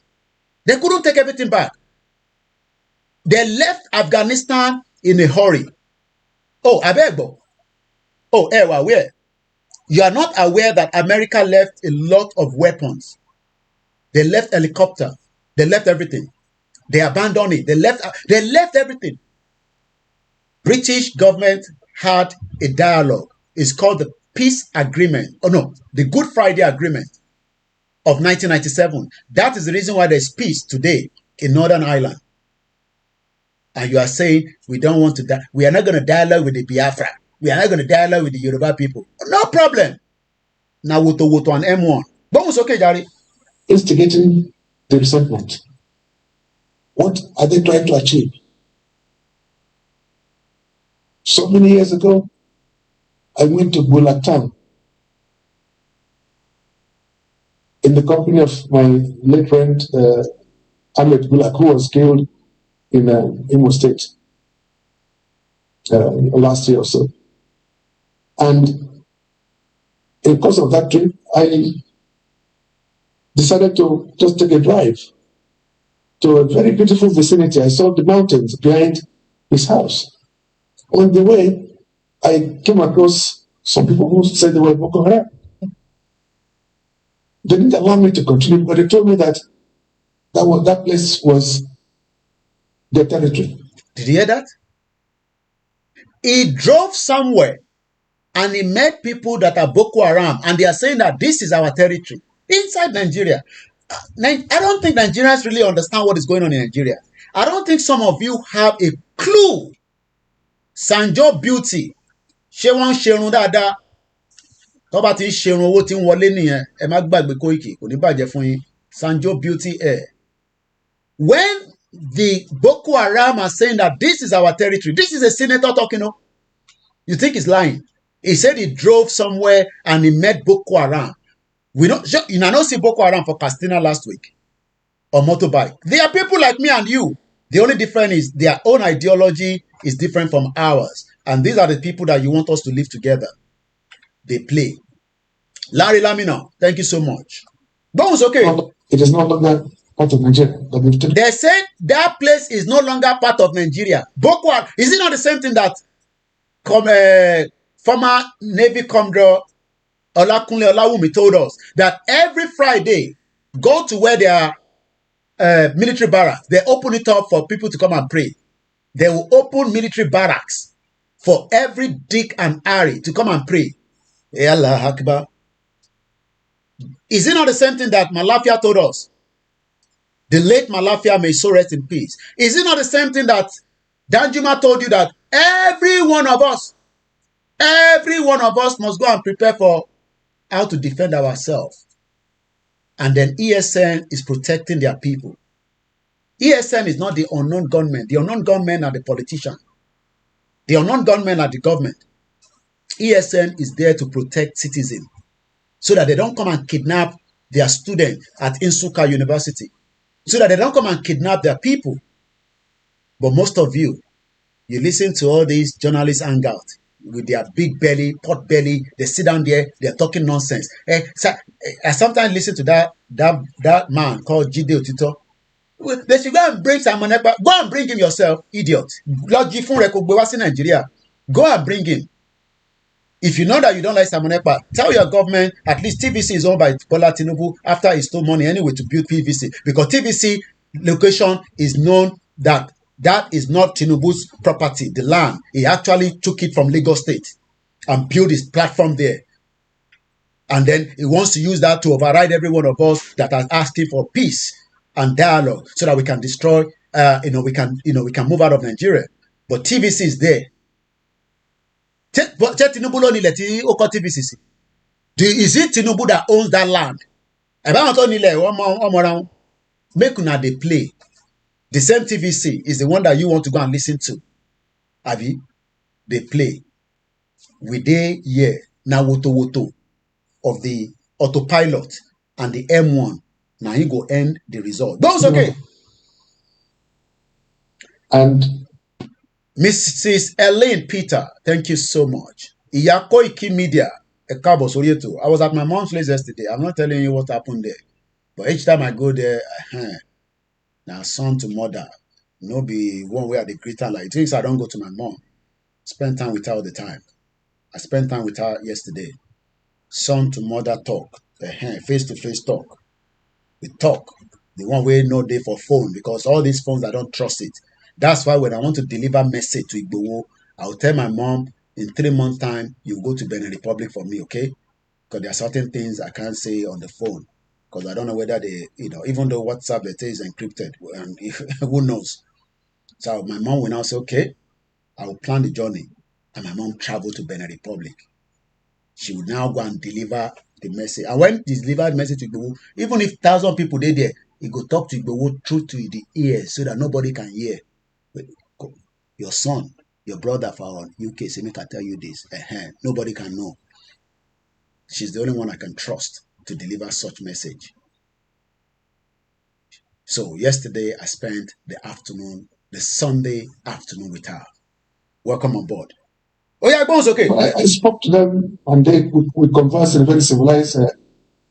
Imagine he's speaking to Boko Haram. I mean, I am speaking to you all now. We are innocent people. We are the innocent people. We are the innocent Nigerians. Me and you. But we are the ones that are fighting each other. Look at this boy. Look at the way they talk. Look at this guy. I'm sure some of you are like that. As if I am the problem. This weekend, do you know how many Nigerians have been kidnapped? Are you not human being? Are you don't? So you don't feel for them. Me, I am not in Nigeria. I am feeling for them. Nnamdi Kanu was feeling for them. He went to Nigerian High Commission to protest against the injustice in the northern part of Nigeria. I believe it was in 2011, Abdullah Showalori program. Was it 2011 or 2007? I can't remember. Nnamdi Kanu was there. The video is still in circulation. As at that time, he believes in Nigeria. So when people are being destroyed, you must care for humanity.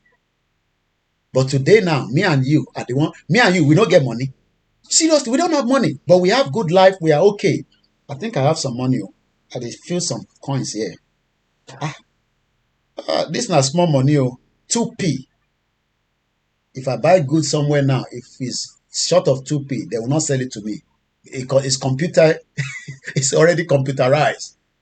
If I go to Lidl and I buy something, if it remains 2p, I cannot take that goods out to TJ Babamoki. I know you guys are preparing for work in America. Mrs. Ellen say, those ones are not the zoo journalists concerned. It is Simon Ekpa that is their problem. Can you imagine? Can you imagine Senator Ted Nwokolo is telling us that he met Boko Haram. They are now talking like this. Talking. Jide will tell you he has been to Zamfara. With his pot belly. I've met him once during the celebration in Lagos State, in Ikeja.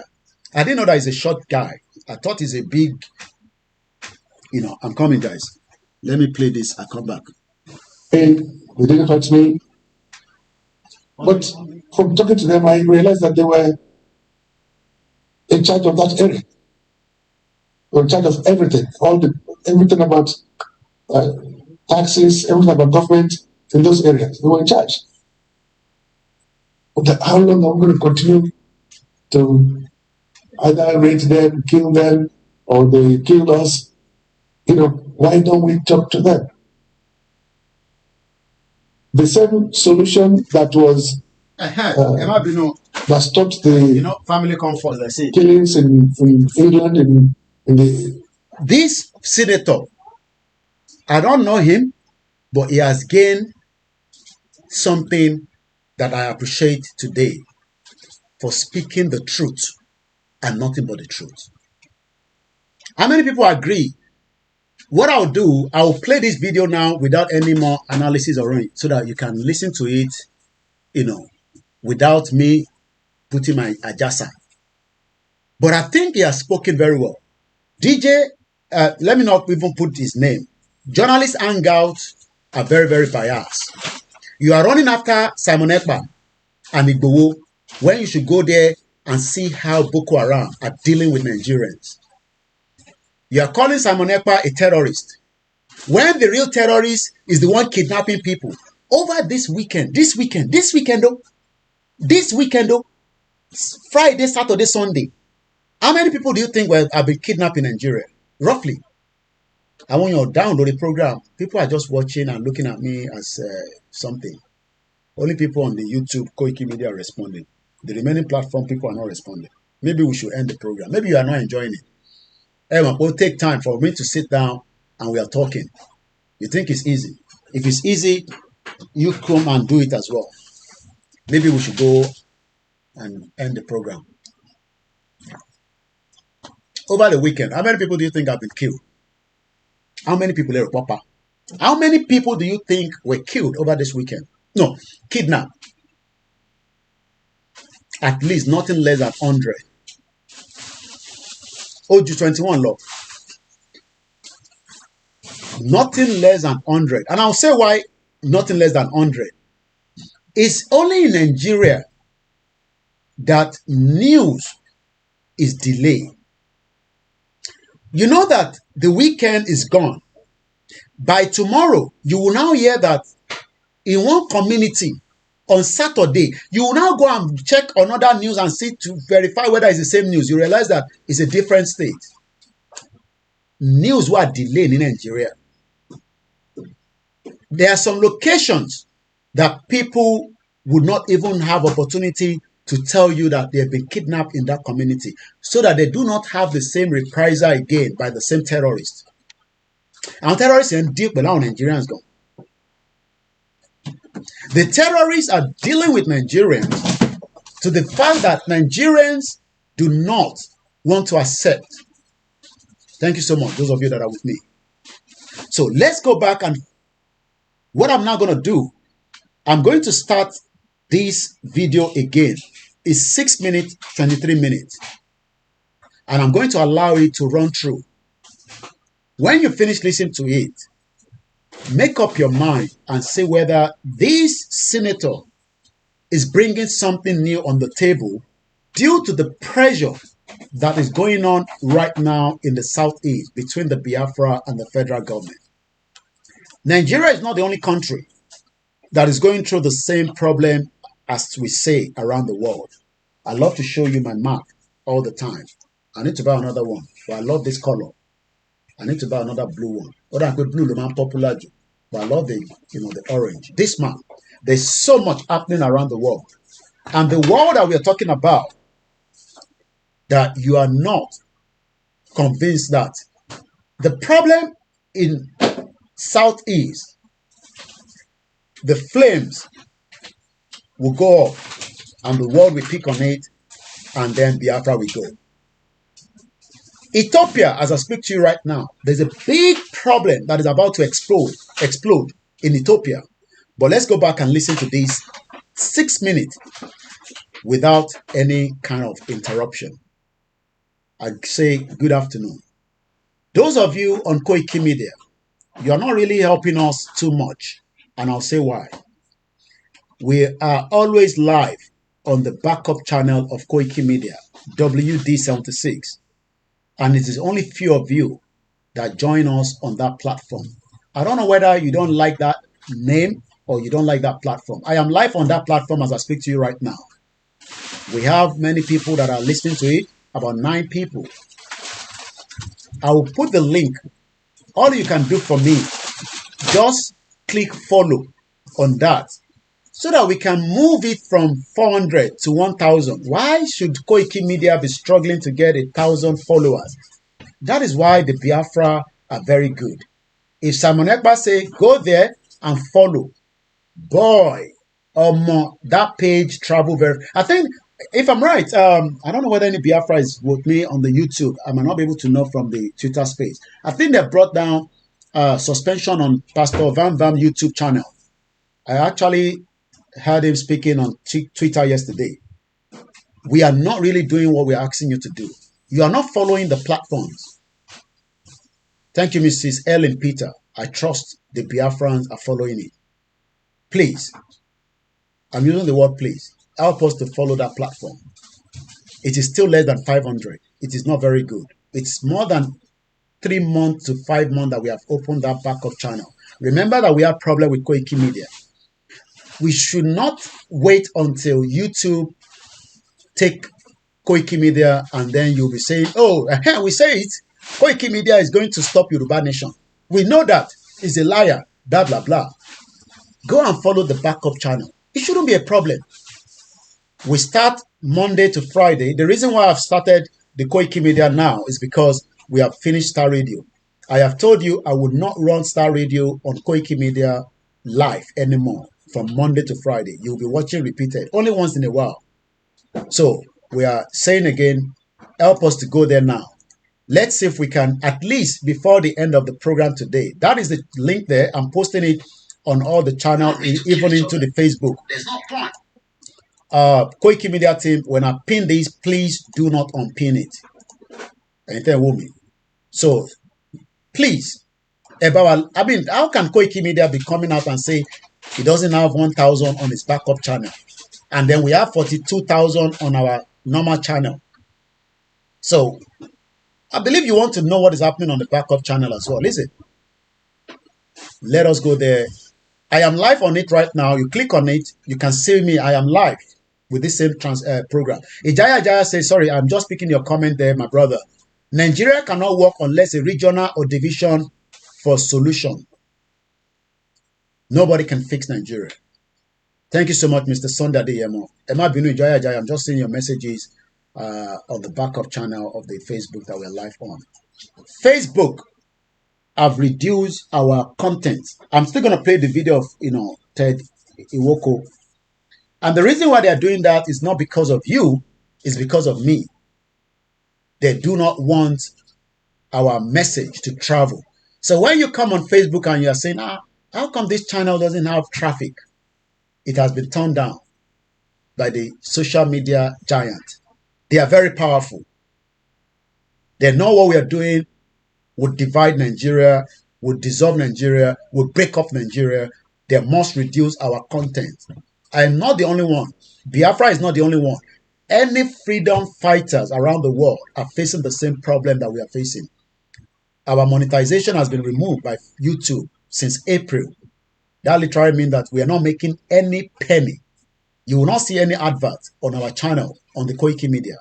So if you're still with me, let us go and follow the backup channel called WD76 Media. Thank you so much. Now, let's play this video one more time without no interruption this time around. We want dialogue. Dialogue is cheaper. Dialogue is respectful. Dialogue is accommodating. If America could talk to the Taliban in Afghanistan after so many years of fighting, if the British government could talk to the IRA in Northern Ireland after so many years of not letting. My people, this one loud though. Make sure say when they share this video, so they watch him. Senator Ned Nwokolo, Regina Dele husband, he don't drop update on how to solve Biafra agitators and IPOB problem. The man don't talk now. When they talk, say there is no amount of security operation go stop Biafra agitation. Make una listen to his own solution on how to solve the problem. What did the penny be say? All these people, federal government of Nigeria, they know the solution to the problem, but they not go follow the right path. For their mind, they think say they are everything, forgetting that one day monkey go market, you know, go return. Anyway, make una listen to wetin they talk, and remember to share them as una dey watch them, so that people wey get sense go see this video and do the right thing. First, releasing them the camp. For the other separatists, let me use the word to describe IPOB by ESN and Boko Haram, and even the Diluwa group as well. We want dialogue. Dialogue is cheaper. Dialogue is respectful. Dialogue is accommodating. If America could talk to the Taliban in Afghanistan after so many years of fighting, if the British government could talk to the IRA in Northern Ireland after so many years of not letting, why can't we sit down and discuss with all these groups? And our brothers and sisters, they must, from the moon, you know, some of my colleagues said that they should bring back Simon Hrh from Iceland. I said, no. If you think Simon Hrh is the one making orders for sit at home in Southeast or encouraging the killings of people, then let's dialogue with him. It is meaningless to be asking the Finnish government to bring him back to Nigeria to face trial. Look, let me tell you, even if you capture him, bring him here, and prosecute him and put him in custody, 100,000 other Simon Hrhs will emerge. You know, by now we should also have come to the conclusion or the recognition that you don't kill ideas through the barrels of a gun. You can't. You know? So what is it that's instigating the resentment? What are they trying to achieve? So many years ago, I went to Bulak Town in the company of my late friend Ahmed Bulak, who was killed in Imo State last year or so. And in the course of that trip, I decided to just take a drive to a very beautiful vicinity. I saw the mountains behind his house. On the way, I came across some people who said they were Boko Haram. They didn't allow me to continue, but they told me that that place was their territory. It is no longer part of Nigeria, that we've taken over. And I spoke to them, and we conversed in a very civilized way. They didn't hurt me. Part of Nigeria, that we've taken over. But from talking to them, I realized that they were in charge of that area. They were in charge of everything, everything about taxes, everything about government in those areas. They were in charge. But how long are we going to continue to either raid them, kill them, or they kill us? Why don't we talk to them? The same solution that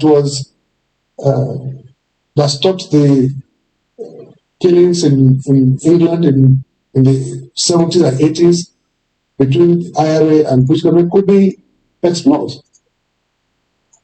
Give them opportunities to be elected into National Assembly, for example, or to be elected into the state assemblies, where they can express themselves. They can begin to dialogue. They can begin to negotiate. We run a democratic system, so bring them on board. But most people are bent on buying arms, buying new warplanes, and bombing the hell out of those people as if they are not part of us. So we must understand the cost of war, the cost of fighting, the loss of lives, the loss of time, the huge amount of money spent in buying weapons to fight within ourselves, amongst ourselves. It is unnecessary. We want dialogue. Dialogue is cheaper. Dialogue is respectful. Dialogue is accommodating.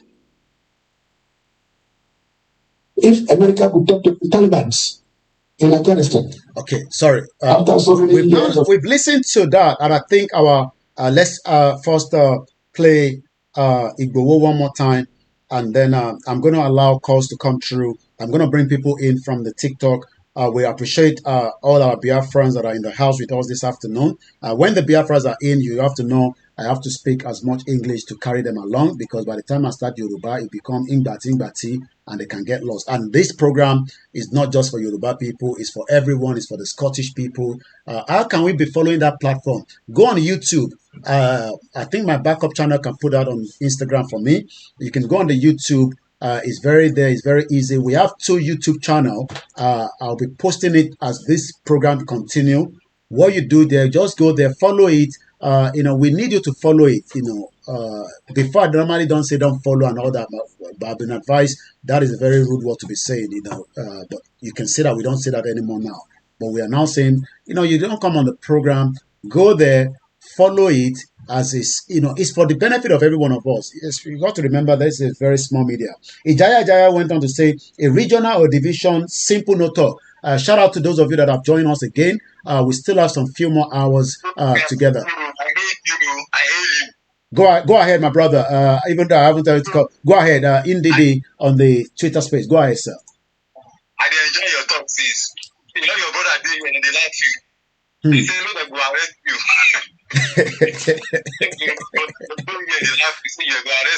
See why you don't come Nigeria, come they talk like that. Okay, all right. Good work. Thank you so much. If you want to join the program by telephone on the Twitter space, send me a request. I will bring you in. We still have about an hour. The telephone line is +44 74 0440 5917. I want us to really talk about, let's leave everything. This Senator Ned is not Ted, is Ned in Woko. What do you think that he has said? Do you think that the government should work on it? What is your own take? Because everybody do not want a situation where we find ourselves in a civil war, killing each other. We love humanity. Yawa Bosede Ekabo Surieto. What is your take on that? You've listened to it without any interruption. You've listened to it with a bit of my analysis. Now I want to know from you, our listeners, our viewers, as we continue to put all the link on the YouTube there, what you can do for us, go on that YouTube, follow that YouTube, and it will be of benefit for me. It will be of benefit for you. Also remember that we are still an independent media that needs you to support us in prayer, in feedback. If you need any message you want to send to me, it's simple. info@koikimedia.com is my official email address, or musakalam@gmail.com. You can also send a message to me through my website. Yes, we have a website. Some of you are not following our blogs. And when I say blogs, it's the news that people are writing. We have backup team that are writing news daily, and we are posting it on all the platforms. And remember, this platform is not just for Yoruba Nation alone. We are still an international media. So if sometimes people say, why are you writing this? Why are you posting it? No. I know the reason why, because if I need to apply for accreditation for certain event, they'll tell me that they can't say anything that I'm writing that has to do with international news. So when we are not doing that, I'm also not telling the world that I am a media organization. I have told you that. So I've had a lot of you sometimes say, what concern you with this? No be Yoruba Nation you dey do alone. Please leave all that jagbajantis. I am not just for Yoruba Nation. It's an international media platform. And I have a lot of engagement that I was doing prior to this. And I have a lot that we are still working with. And when I request for, you don't know the meaning of media accreditation. I have to send some proof to them. And when I go back and look at my website, they will say, but you're not writing anything about climate change. You're not writing anything about United Nations SDG goal. You're not writing anything about, what is happening around the world. And this is the reason why we must continue to write those things. Let's listen to Igboho in that 16 seconds video that he actually released. You can say anything you like about me. Don't care. I'm still strong because God is my creator. But remember, this world is now our home. We will live one day. Thank you. Let's listen to it one more time. You can say anything you like about me. Don't care. I'm still strong because God is my creator. But remember, this world is now our home. We will live one day. Thank you. We're going to live one day. Pastor Joseph, good afternoon and welcome to the program. Is exactly, we will say 1300 hours. That's 24 hours clock. And that literally means 5 minutes past 1 p.m. Is it today's Nnamdi Kanu's birthday? Somebody just happy birthday to Nnamdi Kanu. I don't know whether today's his birthday, but the Biafra can tell me if it is or not. We want peace. And nobody should say that nobody is fighting to get peace or dialogue. Let me use the word dialogue. Okay, sorry, I've actually blocked myself that way. I know there's a lot of, okay, my camera is not picking much, so let me try. It's the background that I'm using. Maybe I should allow a open background. Let's see. Yeah, that's an open background, which, is different from the one that I was using earlier. So yeah, you can have an open background. So at least you can see distorted, blah, blah, blah. Yeah. So when we talk about peace. Oh, yes, it is his birthday. So we should say happy birthday to Mazi Nnamdi Kanu. I've been told that today is his birthday. Wow, so it's September. Interesting. I think I should put the Nnamdi Kanu at my background there for now, just for at least for few. I don't know what happened to my XSplit VCam. Every of my images disappeared. So I have to now keep putting them one at a time. I don't know what happened. The thing that we used to change our background, yesterday I wanted to go live and everything just, vamoosed. So let's put Nnamdi Kanu behind me. Let me find one of his images that I have. I have it in my, I have some good pictures of Nnamdi Kanu, the leader of the, and the Biafra not talk since, okay, let me first put him an Igboho there. And then let me look for his own independent picture. I got my picture. We need to change this laptop, I need a new laptop. Laptop don't overwork. Where is Nnamdi Kanu now? All right, I think we should find another. Yeah, that's Nnamdi Kanu there. So let me, yeah, that's Nnamdi Kanu there. Let's find something. Let's just look for one video of Nnamdi Kanu just to listen to, just to brighten up before we continue. It's just 1 p.m. Many Nigerians probably do not even know what Nnamdi Kanu is fighting for. Yeah, there's a fire at the Supreme Court. You're right, Mr. Joseph. I actually said that during the Star Radio about an hour ago. I don't know when the fire started, but yes, there was a fire an hour ago. Emma Bina Valori, I'm going to put it back to a blank screen because, yeah, we've seen Nnamdi Kanu there. But let's hear something that Nnamdi, okay, this should be good. Biafra, Nnamdi Kanu speaks on the agitation for Biafra. This was 6 years ago. Let's hear what he actually said 6 years ago. Means freedom, liberty, fairness, equity, and justice. In practical terms, these are very good sounding words, but in practical terms, what does Biafra mean? Confederation. So, a weak center, very weak, very strong regions. Absolutely. Have you had a change of mind, therefore, about getting an independent Biafra? Because that's what I seem to be hearing. No, I've not changed my mind. An independent Biafra means going back to where we were before the white man came. Okay, so you're not talking about a federation when you say a confederation. You're not talking about a federation as part of Nigeria. You're talking about total independence. Absolute independence. Complete independence. Now, is there anything that can happen that will make you change your mind about this particular direction? No. So it is either Biafra or nothing else? Or death, yes. Or death? That's good. If push comes to shove, yes, will you go to war? No, because truth is a far more potent and deadlier weapon than bullets and mortars. So truth. No war? You've ruled out the... Absolutely, I don't know any war, no. No war. When I say Biafra order, then I'll keep pushing. Either I am alive, I die in the process, I won't stop. Allow me to repeat, if you don't mind.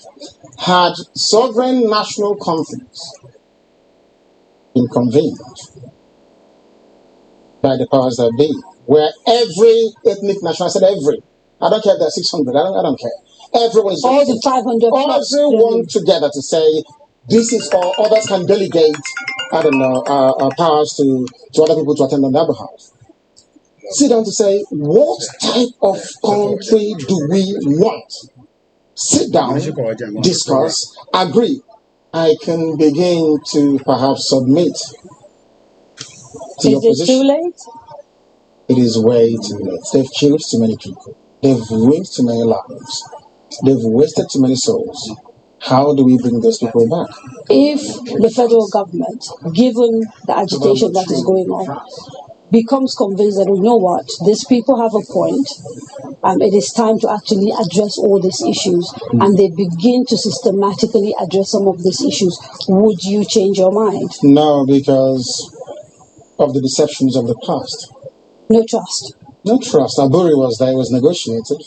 Nothing happened. 1968, if I recall. And the confab report, what became of it? How about the 3 R's? Reconciliation, reconstruction, and heaven knows what else. What became of them? Nothing. Calabar Seaport is not working. Can you tell me why it's not working? It's a seaport used by the colonial masters. Why is it not working today? How about Iguacha Seaport? Why is it not being used? Well, why not worry? Why must we allow only Lagos to function as a viable seaport? In England, where I used to live, you had Liverpool, you had the Sun, the Portsmouth, Southampton, everywhere. You had harbors and ports. So why must you have only one? I've heard people say these are very valid arguments, and that these are things that are to do with bad governance. So the average Biafran, to use your phrase, or Igbo man in the Igbo, is facing poverty much in the same way that the average guy in Yobe State is facing poverty.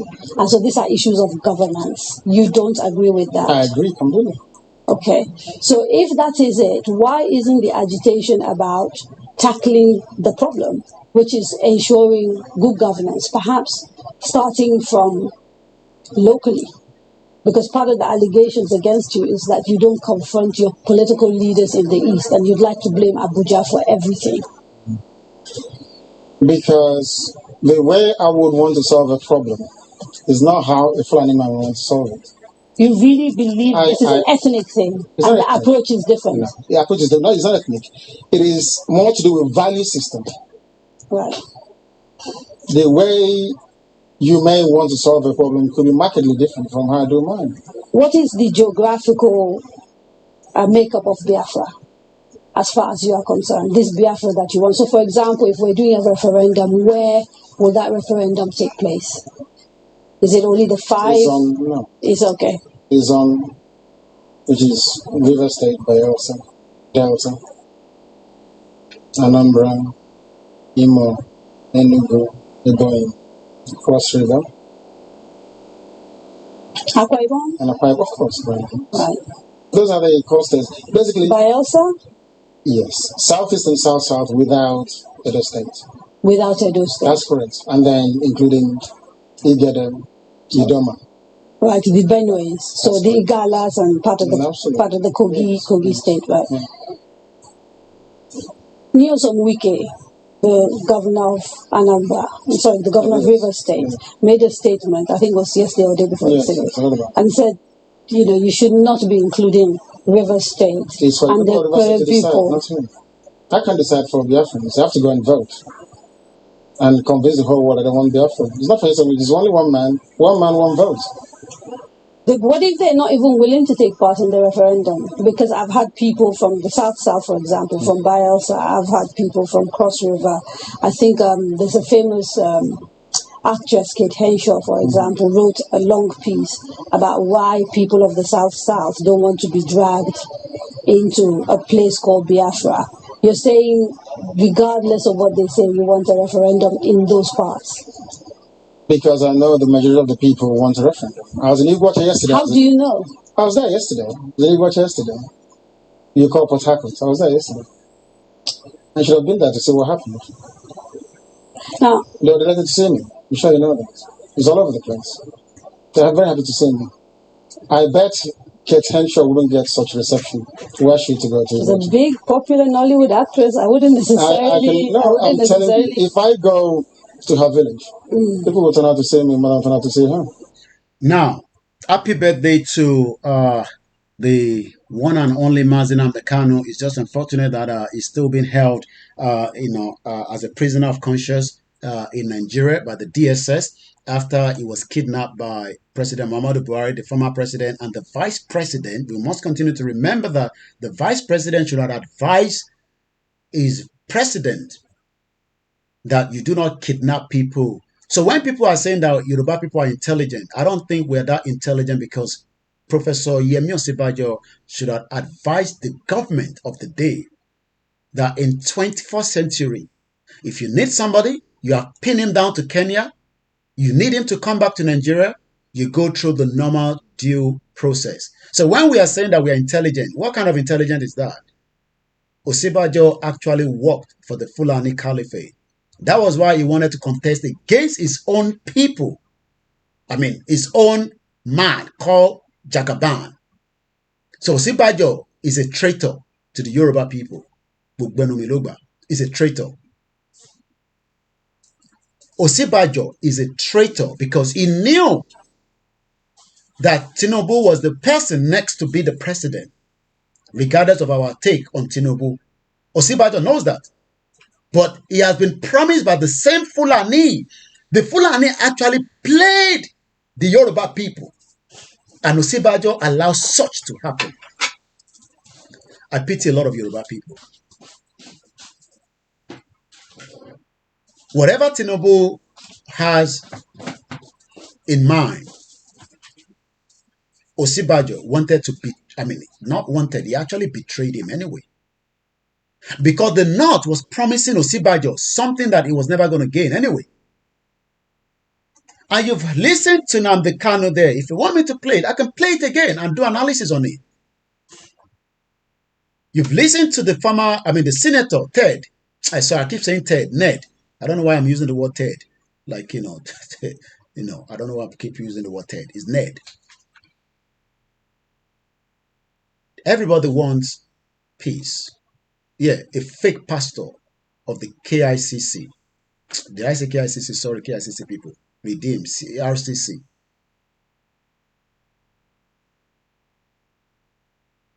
What a very sad situation Nigeria is. But many Nigerians are thinking that Nnamdi Kanu is a problem of Nigeria. Okay, do you know that Nnamdi Kanu did not say they should go and kidnap people in Zamfara State? Well, I mean, you could blame the Biafra for all the problems that is taking place presently in the southeast. What about the problems taking place in the north part of Nigeria? Do you blame Nnamdi Kanu for that as well? Do we put our blame on Nnamdi Kanu for all the other problems? You're right, Mr. Moses. Sir, you said, who's so intelligent in Nigeria, even despite their academic career, achievement, very backward and uncivilized people? Mukin Grammar Felicia Ajagbe. Shomatek, innovative. Aziz. Too many Aziz, but the one that is only is Miami Aziz. Thank you so much. Rodney says, the prophet Mazi Nnamdi Kanu said from Buhari, APC to Tinubu Dawn, INEC is the one that win election and not your PVC. Let Mazi Nnamdi Kanu go. Nigeria is dead and gone. Yoruba land for Yoruba, Biafra for Biafrans. Kende Oseni Salami. The only way in Nigeria, let every language go their own way. We will still work together. Akim Ayodele, I welcome you. So when some of you are there with the bitter hatred to the evils, then the question is, Nnamdi Kanu say, well, it's one man to one vote. Give us a referendum. If we lose a referendum, then we will know that we've lost. But the referendum is not inside the 1999 Constitution. So the question is, how do you resolve? Okay, we don't want to break up Nigeria, but there are some people that are saying that we don't want to be part of Nigeria. How do you keep them back in Nigeria that they don't want to be part of? Egbomi Omogbola says, regarding the president advisor, during Obasanjo's time as a president, he told all his advisors that they can only advise him. It is not really necessary or compulsory for him to follow or take the advice into action. The question is, the Biafran says, okay, you said Nnamdi Kanu has committed what treason? Nnamdi Kanu was brought back to Nigeria. Not really brought back. He was kidnapped. The former AGF spoke in Hausa to deliver a message that we have been able to capture that man that is disturbing Nigeria. Today, he's no longer the AGF. He wanted to contest as a governor. I don't know what happened there, whether he lost or he won. Where is Malami now? The former Attorney General of the Federation, that a lot of you are so excited. That power has shifted to a new AGF. It's going to be the same thing. The power will also shift back again to the north. The Igbos will never be given opportunity to rule Nigeria. Not for now. Nobody trusts them. Then the question is, if we do not trust them, why do we want to keep them together in Nigeria? Oh, because their politicians are saying they want to be in Nigeria. Wike will never be the president of Nigeria. Never. They will play him. He's a traitor anyway. So Wike thinks he's playing game. Yes, he has been a member of the PDP for a very long time. Currently working as the Minister of FCT. I don't know what they're going to do with him with PDP. But the question is, does not matter the amount of wealth with Wike right now. He will never be the president of the Federal Republic of Nigeria. That is if Nigeria will still survive more years ahead. Do you want to keep people that are very bitter? People that are not happy? And you want to keep them in a country called Nigeria and they're saying, okay, give us a referendum. If we lose the referendum, maybe then we might think about whether they'll pull the plug on Biafra. Why must we not want to listen to them? What is making it difficult that, the president is okay, if you want to go, we can carve out Biafra out of Nigeria and the Yoruba still wants to remain in Nigeria. Good luck to you guys. You remain in Nigeria, they will build a bridge that will not pass through anywhere Biafra anymore. And if anyone that wants to drive through Biafra, you would have to have a kind of a permit. Just like when some of you wants to travel. The call that just came through right now was an inquiry whether, and maybe I should put this out there, maybe one or two people might know. Can you still travel on a KLM from Nigeria with somebody that has a residence, but coming to UK. I know with the Air France you cannot, because you would definitely need a Shanghai. But can you travel from Nigeria for somebody that have a resident permit through KLM? Bishop Additional, welcome to the program. So we are not here to say that we are discrediting this government. What we are saying is that let this government talk to everybody and decide whether they want to remain in Nigeria. It's just as simple as that, because this government also has a timeline. Where is the AGF? The AGF that made the kidnap with Buhari and Osibajo back to Nigeria spoke to us in Hausa. Some of you never saw the video, right? Deliver a message at a kidnapping. It's just to tell the North that we promise you that we will kidnap that young man. They call him a young man, disturbing the peace of Nigeria. Okay, you have kidnapped him now. He's now in your custody. Nnamdi Kanu is in your custody. With the KLM, you cannot travel to Nigeria without a visa. Thank you so much for that update. You cannot travel.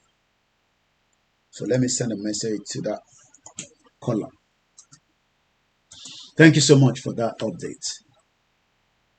Many of us live in denial. We don't want Nigeria to break, but you don't want Nigeria to also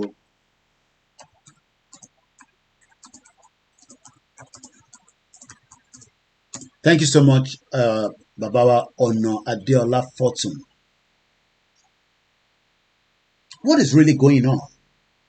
Why are we finding it difficult? Moki Babawa Alabaru. Eti gbashe lo repete mo te rí lórí TikTok mo. Tó ti ń wọlé.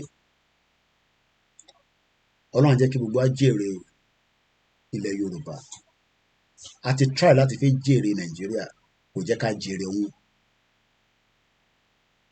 You want to keep everybody together with so much marginalization. The same thing applies to KLM as Air France. Okay. Okay, ṣebí KLM náà ló máa padà dé France.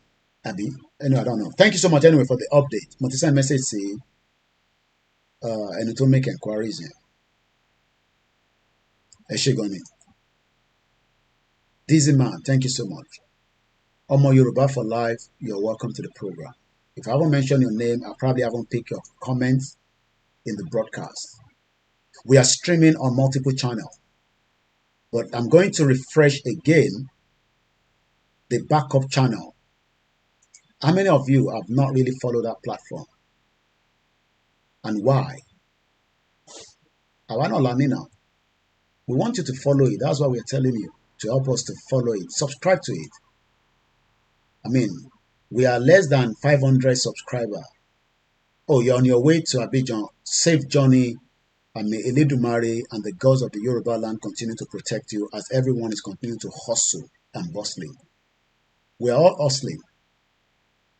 But Nigeria is not giving us the joy. Abidjan should not be a problem if you're traveling from Nigeria, but it's a hell of a problem for those that are traders. Nigeria is not respected within the West African country, not to talk about even the current state of things with Niger, Mali, and Burkina Faso. We still have 477 people that have only subscribed on the backup channel. I don't know why. If you haven't subscribed, can you just say yes so that I know how many of you have not subscribed? Hello, it is subscribe to the channel. We are live there as I speak to you right now. I am actually live. I can see myself. All you just have to do is just follow that platform. It's called WD, as in Whiskey Doctor 76 Space Media. That's the name of the channel. About follow it. Very, very important. So I am just half an hour to the end of the program. Once again, happy birthday to Nnamdi Kanu. May the gods of the Yoruba land protect you and be with you. And may the gods of the Biafra continue to protect you. It's been almost 3 years now. I'm sure every day is reflecting. They want to actually break his spirit. And they are doing that so that by breaking his spirit, he will say, I give up. And we've had a lot of different things coming out from the DSS custody. That some of it are just pure lies. Just the same way, many people want to discredit Professor Banji Akintoye and Igboho. But they are very, very sure that they've tried, but they failed.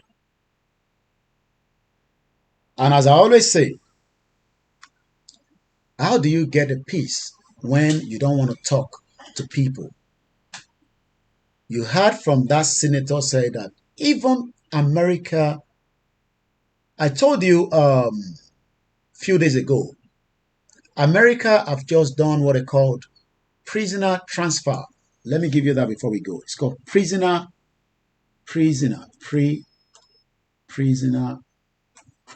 transfer between US and Iran. This took place. The US and Iran have freed 5 detainees, each in a controversial. There's no way you can have peace, dialogue with anybody, but not with the terrorist, because their mindset will never change.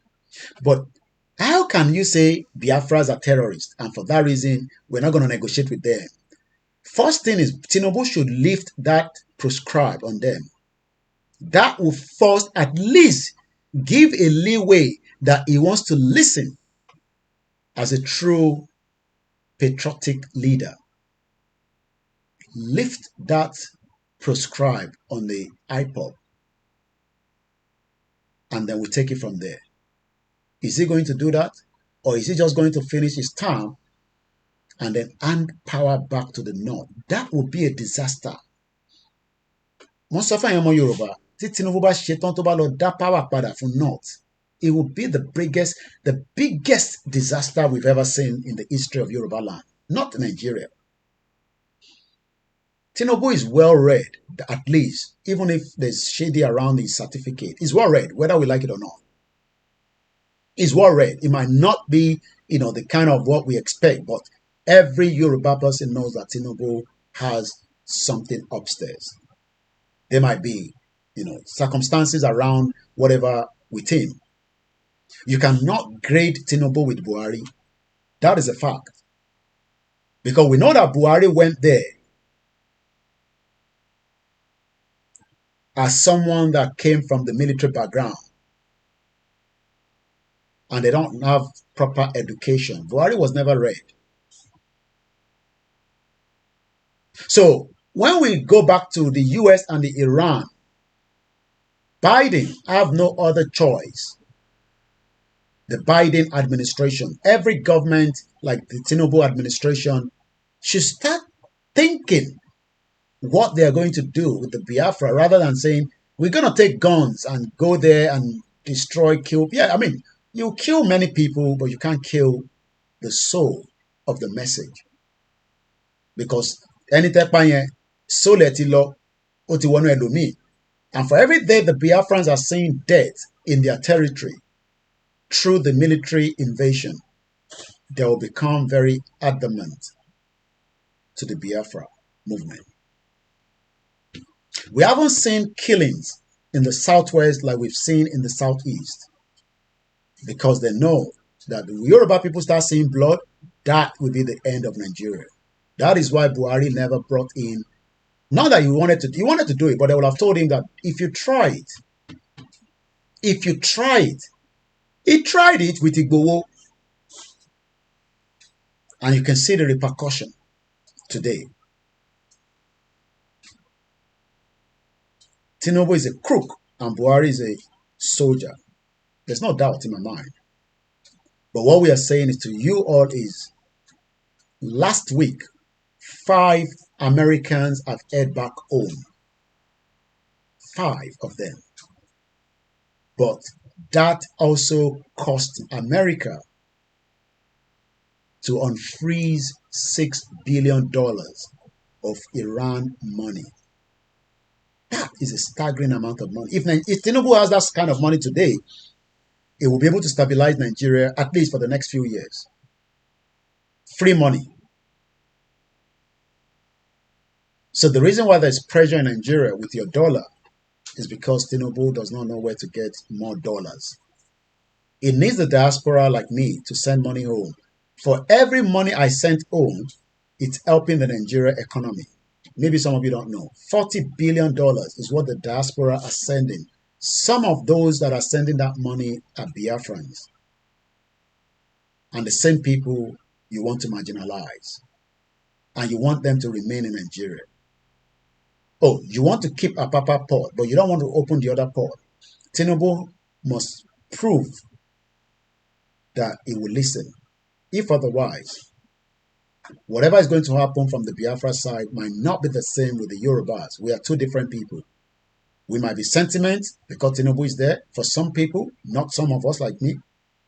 I have told you, Tinubu is the last Yoruba politicians that can deal with the northern Nigerians. Tinubu is the last. Tinubu is the last politicians, Nile Yoruba. You will never have anybody like Tinubu to compete with the northern. They know that. So if Iran oil money that America freezed, that's about 4.8 billion pounds sterling. Iran lepo gun.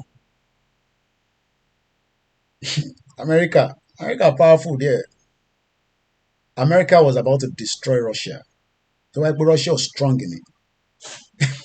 In terms of do you know how much money that has been freezed to do with Russia?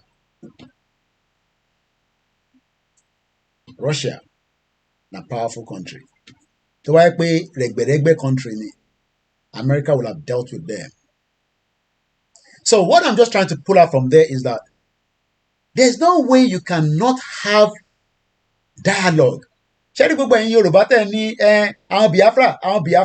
America just had prisoner swap or prisoner transfer, and they have to unfree $6 billion away Iran. Not that America wanted that, but do you know why they have to do it? That is the love that there might be other undertone around it. I don't know. But the major reason is because America wanted their citizen back. That is why those that have American passports will say, God bless America. God bless the United States of America. Let's read that article a little bit. I watched how the transfer took place when the Qatar airline landed, because Qatar was the one that facilitated these. They are very good at that. I do not wish or pray that Nigeria will go to another war with the Biafra, and then Qatar will now be the one that they will have to negotiate. And then they will start sending representatives. The Nigerian will send representatives to Qatar. Qatar will also ask Biafrans to send their representatives. Simon Ekpa doesn't have to go. They will have some people that will go on their behalf. And they will start talking back to back with some other delegate around the world, United Nations, European Union. Why do we have to get to that stage before we... I'm not bringing anybody in anymore because I have to go at exactly 2 o'clock. I got a lot of other things to do. I've sent a request. I can't bring anybody in. The time is gone now. I just want you to listen. So, if 5 Americans prisoners and 5 Iranian prisoners have been released as part of a high-profile prisoner exchange mediated by Qatar, are we waiting for when things have gone AWOL in Nigeria and then we'll be looking for a country like Qatar to come and sit down and negotiate between federal government of Nigeria and the Biafra? Don't joke with the Biafra. There are some of them that are not on social media. They will die and leave their blood for the next generation so that Biafra comes into existence. They've done it before. Things is not 1967. We are now in a different era. They are donating money. They are donating their time, their energy. Even if you kill Nnamdi Kanu today, I do not pray so. Biafra will still happen. They are not joking. They are serious about the Biafra movement. Their energy is double. They are tired of Nigeria.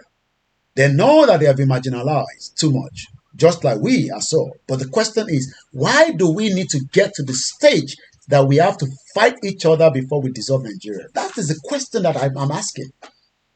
Why must it be? If America can give room for they might not really love to have the $6 billion released back to Iran. They might not really want to, but they have no choice because their citizen has been kept in Iran for more than 2 years.